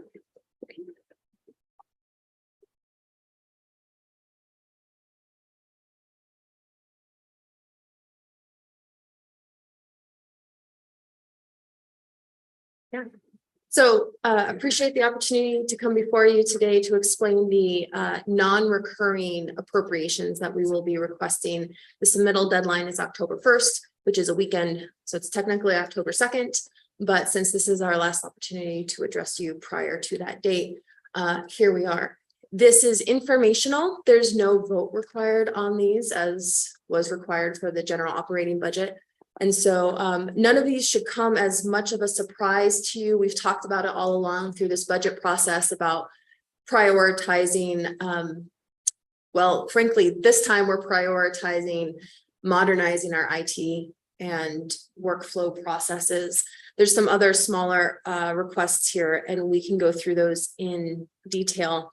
The thing to remember about this type of request is they're non-recurring, so they won't, they're not a year over year type of request, which is considered in a different type of light for the legislature. And that there are two different things that we're talking about here. One is supplemental, That's the first, what we'll be talking about. Supplemental requests come in before the end of the fiscal year. So supplemental requests, if we're successful in gaining these requests, they will be, this fund will become available to us before the end of June 2024. The other type of requests we'll be talking about are special appropriations. Those are usually, if it doesn't have special language in it, only available after the beginning of the next fiscal year. So the first request we'll be asking for is a supplemental request to help us cover the end of fiscal year 24 in the 200 category, which, as you remember, is personnel services and employee benefits. We're projecting, as of this morning, we're projecting a $655,000 shortfall in that. Like I said, that's designed to become immediately available upon passing of the bill, or excuse me, of the signing of the bill, so that it can cover that year-end gap. And we've been looking at it, Miranda and Lori, our team, have been looking really tough at this, and it appears that this shortfall comes from really keeping up with the market forces and needing to pay market rates to hire and fill the vacancies, which you'll hear from me later today. We've been quite successful at. So good news is people want to come work here, stay working here. Bad news is the budget wasn't necessarily built for that. The next supplemental that we will be asking for, again, available to us if we're successful in this request before the end of the fiscal year, is to cover the verdict award in the Diaguero case, as each of you and I talked about last week. The way that this works is risk management. Our insurance covers the emotional distress portion of that verdict, and we're having to cover the rest of it. Now, Miranda is working with our analysts and exploring different ways to cover it, but this, since we won't have, one, the full amount of what we're liable for until after another phase of litigation, and two, we won't know exactly what mechanisms we're going to be using to cover it. We're putting this request in to be sure. Right now, we are requesting at least $405,000, which would be the portion of the verdict that we're currently aware of. And that's subject to change, like I said, due to the still pending litigation. The major portion of our non-recurring request, and this is now into the special appropriations request, is for IT modernization. Now, we've all had separate conversations, you've all had separate conversations with me and Miranda, and I've talked with staff, and this is kind of an agency-wide groundswell that we really need to focus on e-filing, case management, and document management systems. And in there as well is the board effect piece. So we went out, the team worked really hard and put together a request for information. We got those responses at the beginning of September. And based on those responses, again, they're not fine-tuned, they're not specific to necessarily what we would select, but it helped us price what it was that we think we need. And so we'll be asking for 2.5 million for IT modernization, IT upgrades, and purchasing off-the-shelf components of these e-filing, case management, and document management system. Off the shelf is important because if it's a self-build, it's a whole different governmental process. So that's what we're looking at for IT modernization. The next special appropriation non-recurring request is for costs associated with moving to our new building. We anticipate that to happen in the winter of 2025. Yeah, 25. Having to count a couple of years out. We've estimated those costs to be roughly $190,000. That includes things like packing this building up, taking down our IT infrastructure, moving it, putting it up in the new building. There's costs in there for miscellaneous items because we know that the furniture we have now won't be a perfect match for the new building. So there might be some pieces there, as well as IT and design for utilizing that space in the best possible manner. And I think this is the last one. This is for the Pipeline Safety Bureau trucks. This is 400,000 of non-general fund. As we've discussed before, Pipeline Safety Bureau is approximately a 60-40 split, federal funds to Pipeline Safety Fee Fund. These is for the purchase of 8 new trucks. And as the slide notes, some of the trucks have very high mileage on them, even by New Mexico standards. So it's time to buy some new ones. Unless I missed something, Miranda, we're happy to answer questions. And just clarification, this is a piece of the 4-piece process, and then this particular one, this is a informational presentation. You don't require a vote from us on this. That's correct. No more questions for me. I don't have any questions. Thank you for putting this together. I don't have any questions, just wanted to make a quick comment that I wholeheartedly believe that we need better IT systems. You know, in terms of being organized and you know, making sure that we're making the information accessible to the public is critical, and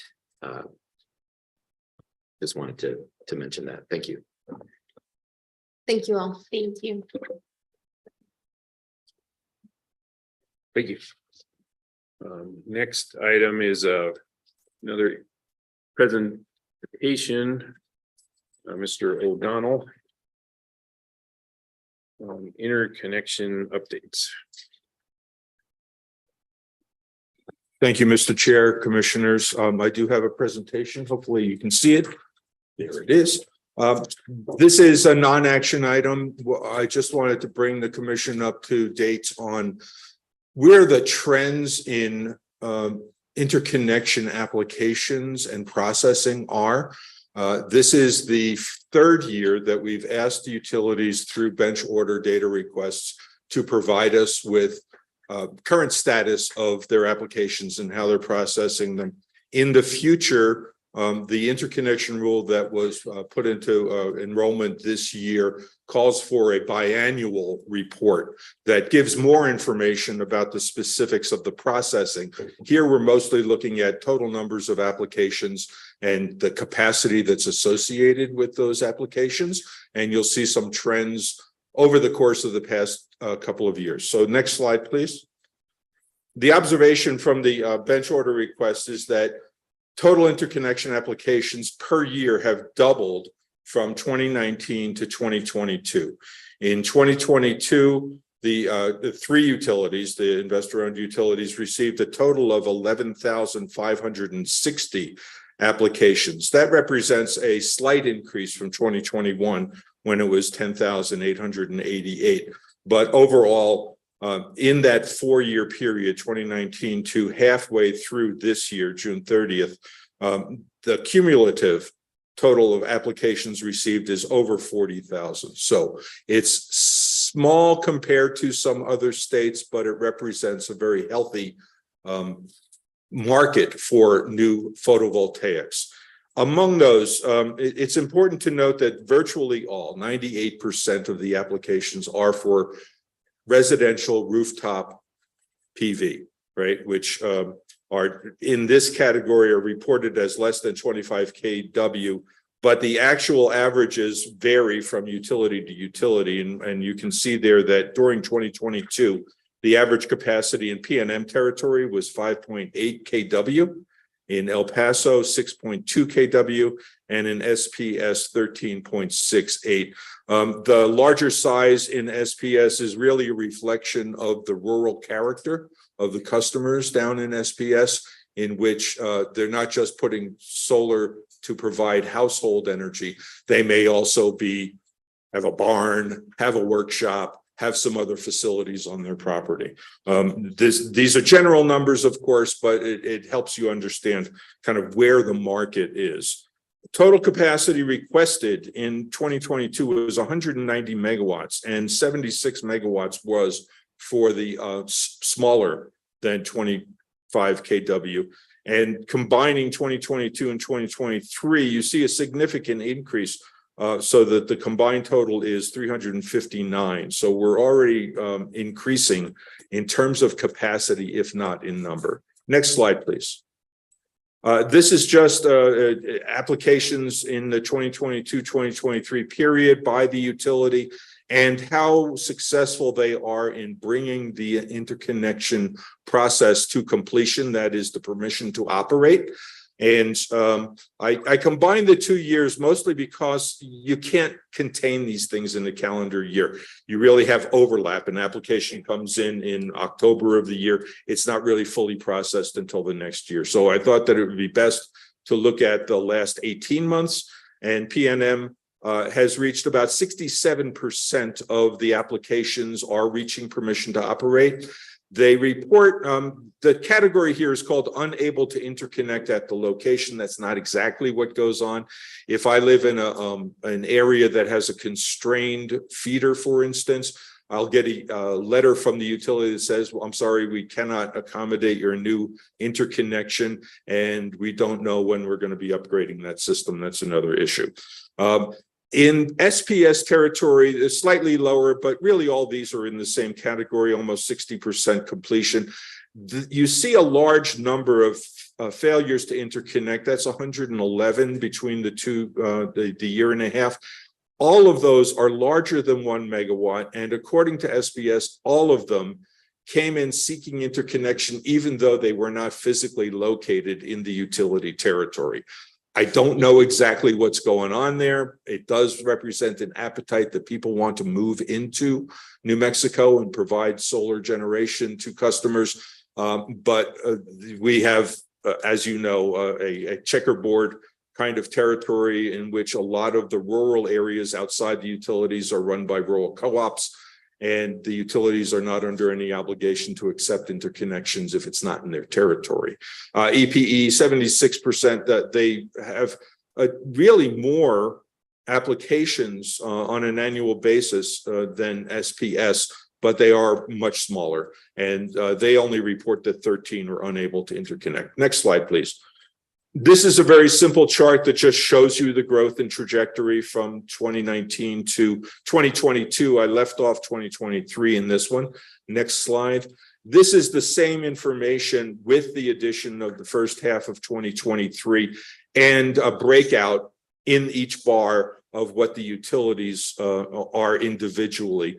In order to kind of pull out the trend there, the next slide actually kind of separates out those bars. So you can see that the darker green bar is PNM territory. They continue increasing.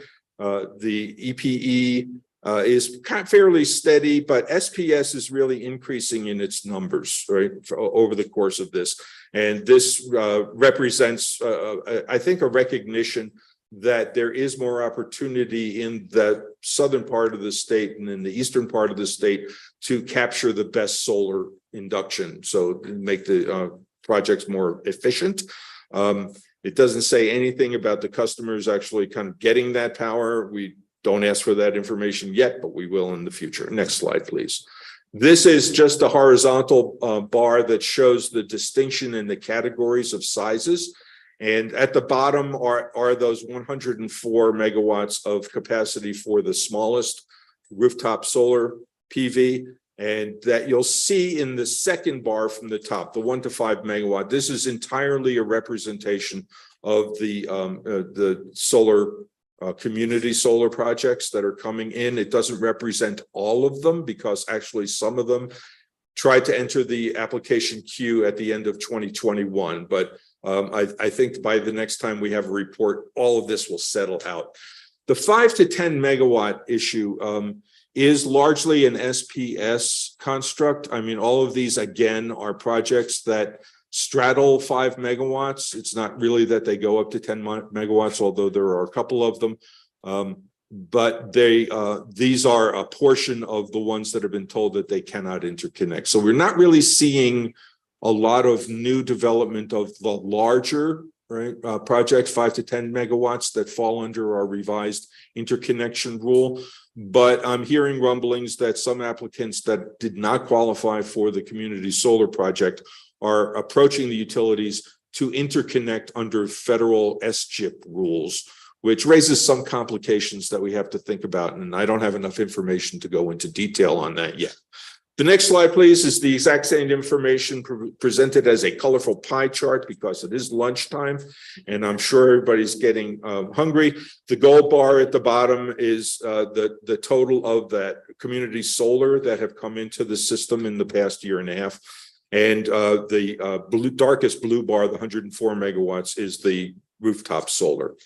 My last slide here next is an update. Part of this query to the utilities was to get a sense of how they're processing the community solar projects that have come in. As you know, we had the RFP for projects, some 45 projects approaching 200 megawatts were selected, and now they are entering the utilities interconnection queue for review.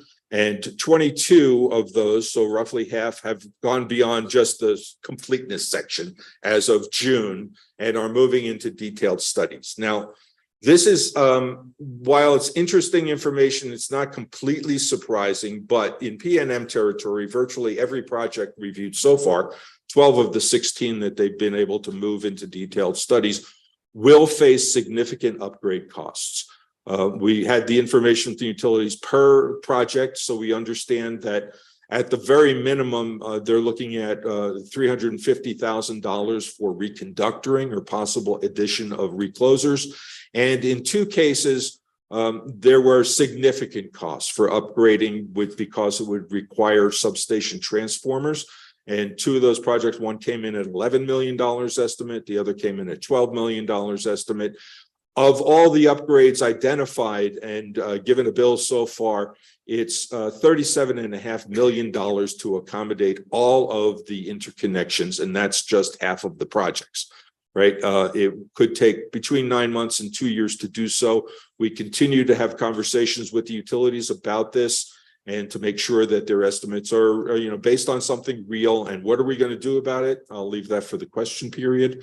Neither SPS nor EPE have given us information on upgrade determinations, but they are processing this. We encountered a situation where under the Community Solar Act and the interconnection rule, we directed the utilities to take in applications for interconnection review in the order that the projects scored in the RFP for the community solar projects. And they did so. But there was something of a misunderstanding that, for instance, in a utility where there's 6 projects, the third project is encountering difficulties, right? And it's holding up the processing of the projects behind it in line. We have prepared, and the program administrator will be issuing a guidance letter to the utilities saying that's not what our intention was. Once you've taken in the applications, you don't have to wait for each one to complete the process before moving on to the next one to prevent this kind of holdup in the line. Hopefully that will clear up some of the delay that project developers have been complaining about, and we'll move forward such that we may actually have projects approved for construction before the end of the year. The creek don't rise. There may be one instance of a project that is deemed ineligible even after the initial review through a pre-application report. It's a really unique situation down in SPS territory where the project is just on the other side of the line of the utility territory, but its point of interconnection is in SPS territory. We're trying to figure out how to deal with this under the actual rule and the act that was passed by the legislature. That project should be deemed ineligible because it says specifically that the project has to be both located in the utility territory and make its point of interconnection. We're seeing if there could be some annexation of that property or something like that, but really the interest at this point is to make sure that that issue that particular project does not hold up the review of the subsequent projects. Okay, so that's the information that I've gleaned from the responses that we've got. I am open to questions. If you could put up the last slide for questions, I'm happy to answer any questions that you may have. Well, first off, I just wanted to say thank you, Mr. O'Donnell. I know not just on this topic, you've been leading on a bunch of very important issues for the commission in terms of organizing stakeholders, accepting comments, distilling them, doing things like this presentation. So personally, I just want to recognize that I see you doing that and thank you for that. Well, you're very welcome. It's my job. Your job, but leadership counts, right? So thank you for that. And then just my gee reaction was 11 or 12 million on a 5 megawatt project. I think it really represents, and PNM may back me up on this, is that those one of those projects is down in Silver City, and it's an area that has not gotten a lot of distribution system upgrades in recent years, and so I think this is a reflection of that. It's also PNM's territory is, of course, composed of several islands, and the Silver City area is an island that has to be attached through the transmission lines to the rest of the service territory. And the way that the Community Solar Act is written is that the project can be anywhere in the utilities territory and sell to any customer in the utilities territory, even if, for instance, the customer is up in Taos, right? But the project is down there. So it does require upgrades. It is the transformers that are very expensive. And while the utility has a pretty good handle on its ability to upgrade things like reclosers and do reconductoring to improve the capacity, transformers are a bear and they're in short supply, and the costs have gone up recently a lot. We have some mechanisms for dealing with the costs of projects in a cost sharing. I didn't want to talk about that today, but it is something that will come before you in the future.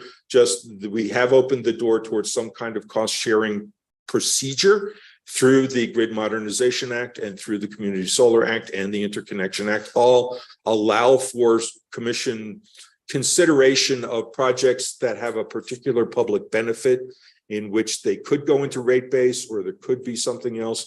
As I think I've expressed to everybody, the commission is looking to resolve this by getting federal money. We are part of a large grant application that the Energy, Minerals, and Natural Resources Division is putting together under the EPA's, the Environmental Protection Agency's Solar for All program, in which we hope to capture some $40–50 million that could go into a pot that would help buy down the costs of upgrades for projects that we deem to have a particular public interest, or to start adding storage into the system, both for the IOUs and for the rural co-ops. The rural co-ops is a whole other issue that you're going to hear about in a couple of weeks, but that's kind of where we're trying to work on it. It's all a matter of timing, whether it resolves the issues for those particular projects or whether they find that they have to drop out. That's why we have a wait list, right? So we could move people to the next. Thank you. Commissioners, any more questions for Mr. O'Donnell? Where you've got 2022, 23 here, that's all of calendar year 22 and half of 23? Yes, up until June 30th. And the reason why we had to go back this year is because the last time we asked for the information, we only got it through the first 9 months of 2022. At that time, we were really concerned about the numbers of community solar prospects that were coming in asking for pre-application reviews, and we needed that information. So we didn't wait for the whole year. And by the time I got around to doing the bench order, it was already half the year. And these large applications, these 5 megawatts, is that connected to community solar? These are not community solar projects. All the community solar projects fit into the 1 to 5 megawatt category. There's a little bit of duplication in what SPS gave us. I have to go back to them and fully understand it, but really those projects are not going to go through. They are part of that cohort of projects that SPS deemed ineligible for interconnection because they weren't in the territory, but they are the numbers that are in what they responded to us. Okay, thank you.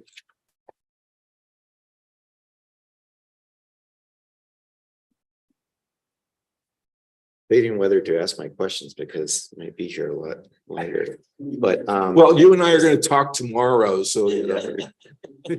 but just for context there with respect to the order in which, you know, upgrades, the cost of upgrades are assigned.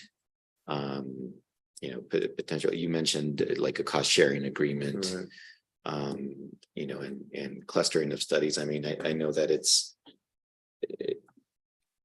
the first one who comes, you know, and asks to be interconnected is going to be faced with cost. And so I guess the one question that I would ask right now is, are there any of these community solar projects that are interconnecting in the same region such that they would require shared upgrades? Yeah, anecdotally, I mean, I've asked the utilities, and there is a situation where there are 3 projects that essentially would end up using the same substation, right? And feeder lines. And so that is at the very simplest, the studies could be done jointly, right? As a cluster study, as FERC terms it, and shared costs for that. The actual upgrades are a little fuzzier because, you know, it still may be too expensive for one project to even share 1/3 of the cost, right? And they would drop out, and then you'd have to go back and reconfigure that. We have to deal with that in the future. And I think that we're going to have that resolved in the next 6 months, hopefully, in terms of a process for the commission to kind of like approve and let the utilities know exactly how to deal with that.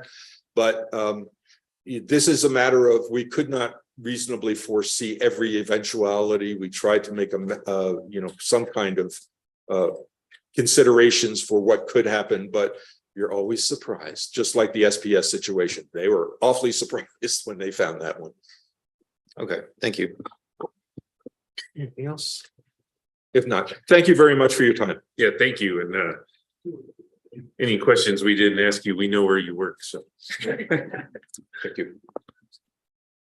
Next item is communications with commissioners. I guess one thing that I was going to ask for is, you know, we were going to get a agency-wide update from Chief of Staff on a semi-regular basis, and we haven't had one for a while. So I guess I'll start asking if Chief of Staff's ready to do that, and then after we hear that, then hear from the commissioners.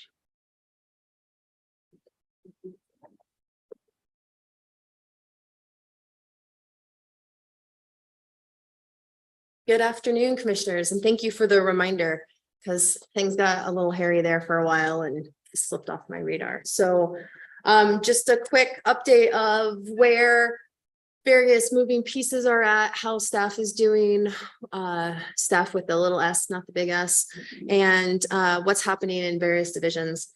So first and foremost, let's talk about staffing and HR. When we started together in March, that's when I started, you guys were together before that, we had 17 vacancies. At the end of September, so by the end of next week, we will be at 5. So that's a great improvement. The one that I like to highlight is in our utilities division. Of 26 employees, they have 1 vacancy. So we've been able to staff that up. In talking about ASD, what's happening in our administrative support division? As you've seen, our budget team has been frantically and heavily involved in drafting a proposal for the FY25 budget.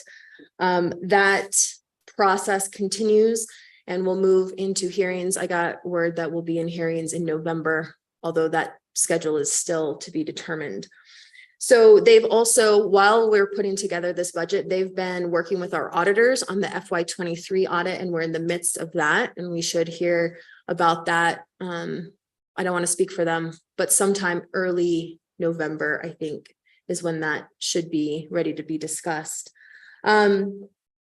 Also, IT has been, well, the big news for IT, as you all may have seen, is we have a new website design. So thank you to IT, Patrick Rodriguez, our PIO, and Jordan Gutierrez, project manager, for working together and getting that rolled out. It's not perfect, but it's a work in progress. Associated with that, and why I mention it here, is we have a new section for employees only.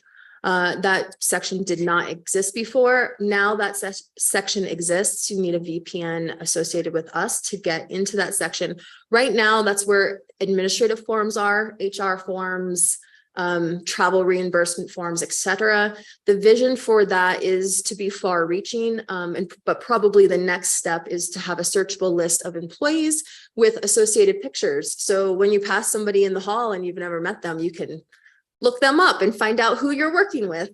Or if you're working remotely, that will help with that too. So there's a lot of potential there, and we appreciate IT working on that. They're also working to install a additional server for backup purposes to help with redundancy and IT security.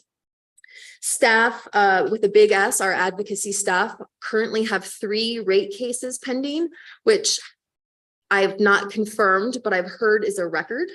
So they're very busy, including in the rate case that's ongoing right now with PNM, which, as I understand it, should wrap up sometime next week. Transportation is working with, Transportation is working with Department of Transportation on making that transition smooth. As you know, that is set to go into effect July 1st of next year. And so we're already working together with the Department of Transportation to figure out how we can make that transition as seamless as possible. That includes a heroic effort by our records team and Melanie Sandoval in particular, who has been working around the clock to get our historical transportation records ready to be transferred over with our transportation division. So thank you to everyone, Elizabeth Jeffries, who's been working around the clock also on helping Department of Transportation get rules in place so that when transportation duties shift over to the Department of Transportation, they have a framework in place and can start on day 1. So we have a great team who's working on that. Along with all of that, transportation has 9 open investigations and 8 informal complaints that they're working through right now.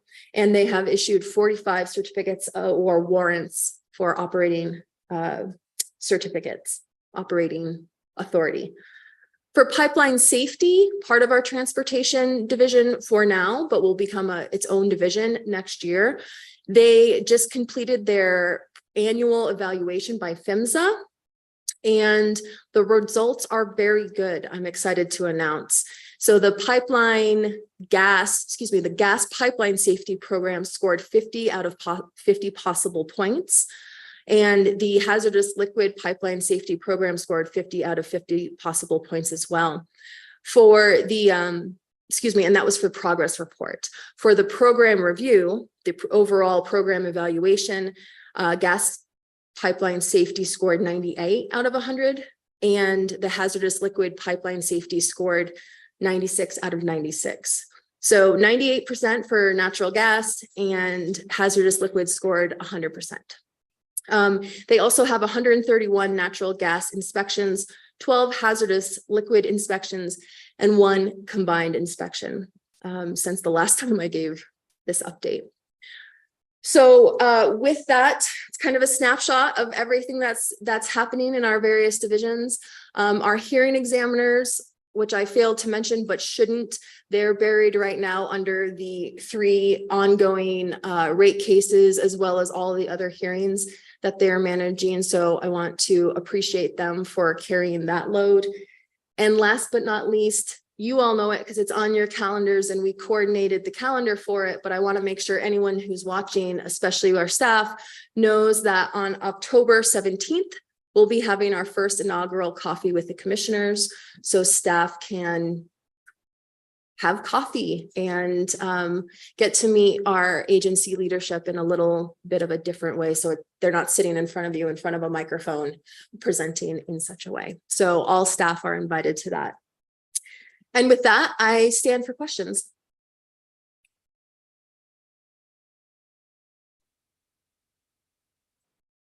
Yeah, thank you for that. I don't have any questions. Do you have any questions? Thank you for the presentation and for all the progress that is clearly being made. I do have one question in case we still have some people watching. If you could give an update on the strategic planning. Thank you. With everything else happening, I don't know how I forgot to mention that. So this, we have two bodies looking at our strategic plan right now. There's what we'll call the core group, and that is the three of you commissioners as well as the division directors. And then we have a review group. The review group just met yesterday to go over the work that the core group has been doing. The core group has met 4 times and will meet a 5th time next week. There are drafts of mission, vision, values, and strategic goals. That's what the review group reviewed yesterday. We will get feedback from them to review at our next meeting next week. And hopefully we will have a completed strategic plan by the time we go into our budget hearings in November. Thank you. Commissioner Ellison, do you have any questions? No questions. Thank you for the update and the good work. Thanks. And you want to keep rolling, Commissioner Ellison, with, do you have any? Sure, items? I'd be happy to. I just wanted to make, I suppose a couple of announcements. We do have a markets workshop this afternoon on day ahead in Western markets that's been organized by Commissioner Aguilera. I think we all see the importance of that for its potential to reduce bulk power costs and perhaps to better to facilitate the integration of renewables. So I think that's an extremely important topic. And as part of our strategic planning process, parties expressed that they wanted to see workshops from the commission, and we're delivering on that. We have another workshop scheduled for September the 28th. I believe that's at 9:30 in the morning on grid modernization and integrated distribution planning, where we have not one, but 3 speakers that will be speaking on various topics, including the experience of 2 states. So I think that promises to be a good workshop. On the reliability question, I haven't forgotten about the reliability workshop process. I intend to have something to both of you in the fairly near future on basically a rough draft on proposed reporting requirements from the utilities, and as well a proposed draft rulemaking for your review and edits. And after that's done, the next step would be, in my view, to get those out to the parties for their consideration and to set a date for the 4th and I believe final informational workshop on the reliability rulemaking. Wow, thank you. You make me afraid to schedule a workshop with the speakers you're able to bring to these things. Do you have any? Yeah, I have just a bunch of items kind of along the update vein. One is I went to a conference in Albuquerque last week talking about advanced energy future in New Mexico. I'm not quite sure exactly what the title was. It was an interesting conference, kind of looking at energy landscape broader than what we look at. We're just, electric, gas, water are the things that were tied into that conference. But a lot of leaders around the state of New Mexico. Met some of your colleagues from Sandia Labs. They gave a lot of very good presentations. One of the takeaways, though, was really kind of remarkable. bunch of different industries that exist within New Mexico got up and explained how they're going to meet their commitments to hit some climate pledge in the future. What was interesting to me is they're all expecting electricity to be zero. So, we have the state law that takes electricity to there, but I just hadn't internalized how much decarbonizing the entire economy of New Mexico relies on the electric system hitting their own goals and the law until I was at that conference. And then this year, I think, was the first of that conference, so I'll recommend we should go next time. It was just kind of a first year, and I didn't know what my expectations should be for that, but it was well worth attending. And then we've commissioned, PRC's committed to a couple presentations at the Water Natural Resources Committee in Las Cruces. That's gonna be on October 4th. So as always, Colin Gillespie is our fearless leader on those efforts. So when he comes to you to ask for, hey, what should we highlight in terms of commission's work? That's why, so that we can make sure those of us that are there can do a good job on behalf of the whole commission in telling our story at that venue. And frankly, what Mr. O'Donnell presented on, I'm expecting we're gonna get a lot of questions about that. So then, I was looking through the minutes for the previous meetings. I realized there is quite a few things that we should talk about maybe for agenda for the October 4th meeting. One was broadband projects. We're gonna have to vote on broadband projects. So if there's something you need in advance of being ready for October 4th to at least discuss them, I think we might be able to squeeze in a special meeting if needed before we have to vote. But just wanted to highlight that that's something that's coming up. And then just as an announcement, Commissioner Hall had been the WEC Member Advisory Committee Class 5 rep, and she was representing New Mexico and commissioners across the West in general. And I'm now sitting in her seat there at the WEC as the Class 5 member rep. So that's something we'd talked about when we were working on that spreadsheet with Mr. Rilkoff, and so that thing has happened. And then, did you have anything to announce, Commissioner?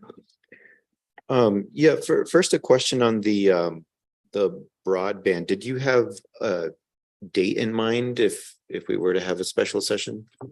I don't have a date in mind. The date I do have in mind was October 16th, which could be the wrong date, but that's my memory of deadline to vote. Is that correct, Russell?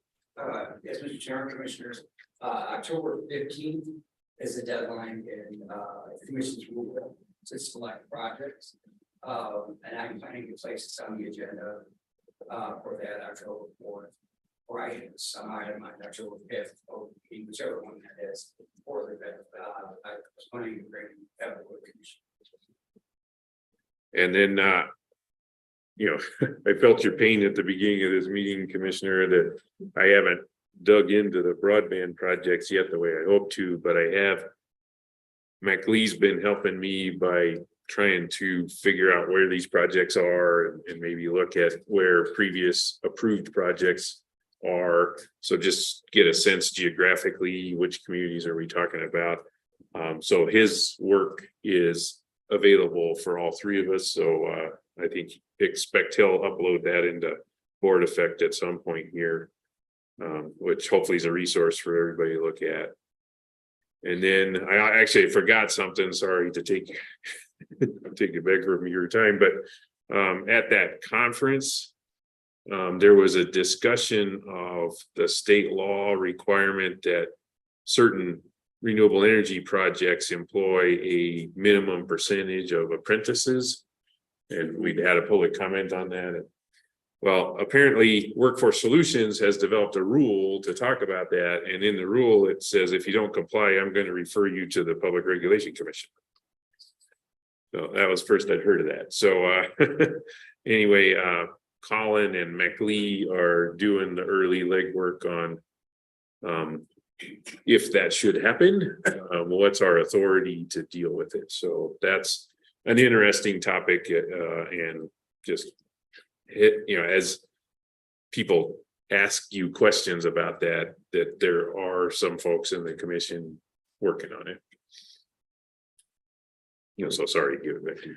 Okay, thank you. Yeah, so I mean, I do like the idea of a potentially a special meeting for the broadband. I don't know, maybe we can think about that more. And then do have just a couple of updates for the body of state regulators, the BOSSR. I put my name in to become vice chair, which will require a vote by the BOSSR members. Traditionally, the leadership of the BOSSR changes every 2 years, and the current chair is Commissioner Thad LeVar from Utah, and the vice chair is Chair Haley Williamson from Nevada. And so Commissioner LeVar is coming up on his 2 years. And so, there is an opportunity for potentially Chair Williamson to become chair of the BOSSR. And so I put my name in to potentially be voted as the vice chair of that committee.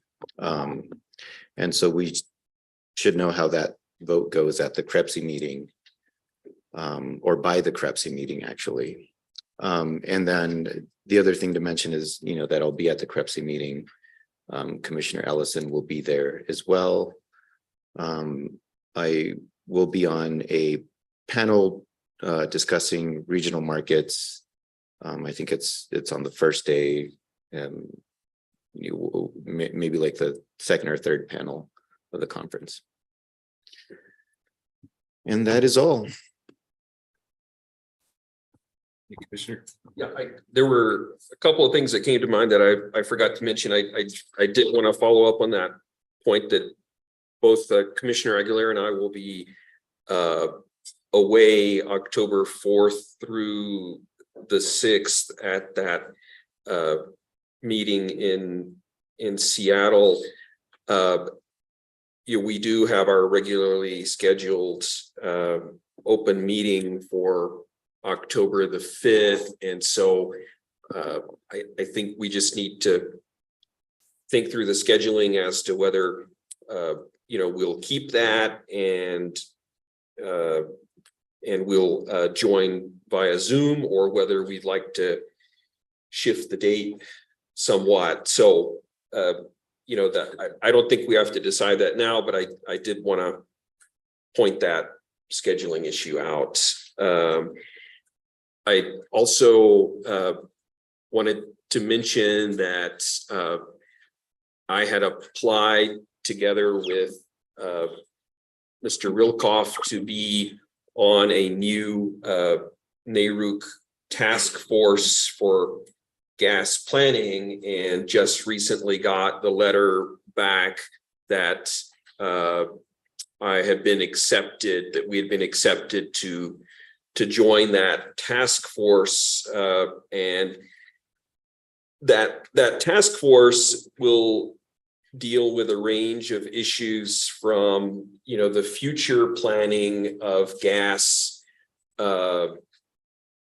considering things like electrification, as well as it can consider gas such as hydrogen, and it can also look at areas that include more typical gas planning, such as storage and reserves. So it does involve a commitment But I think that that there's something to be gained from those conversations and the experts who will be assisting and providing providing input to that committee.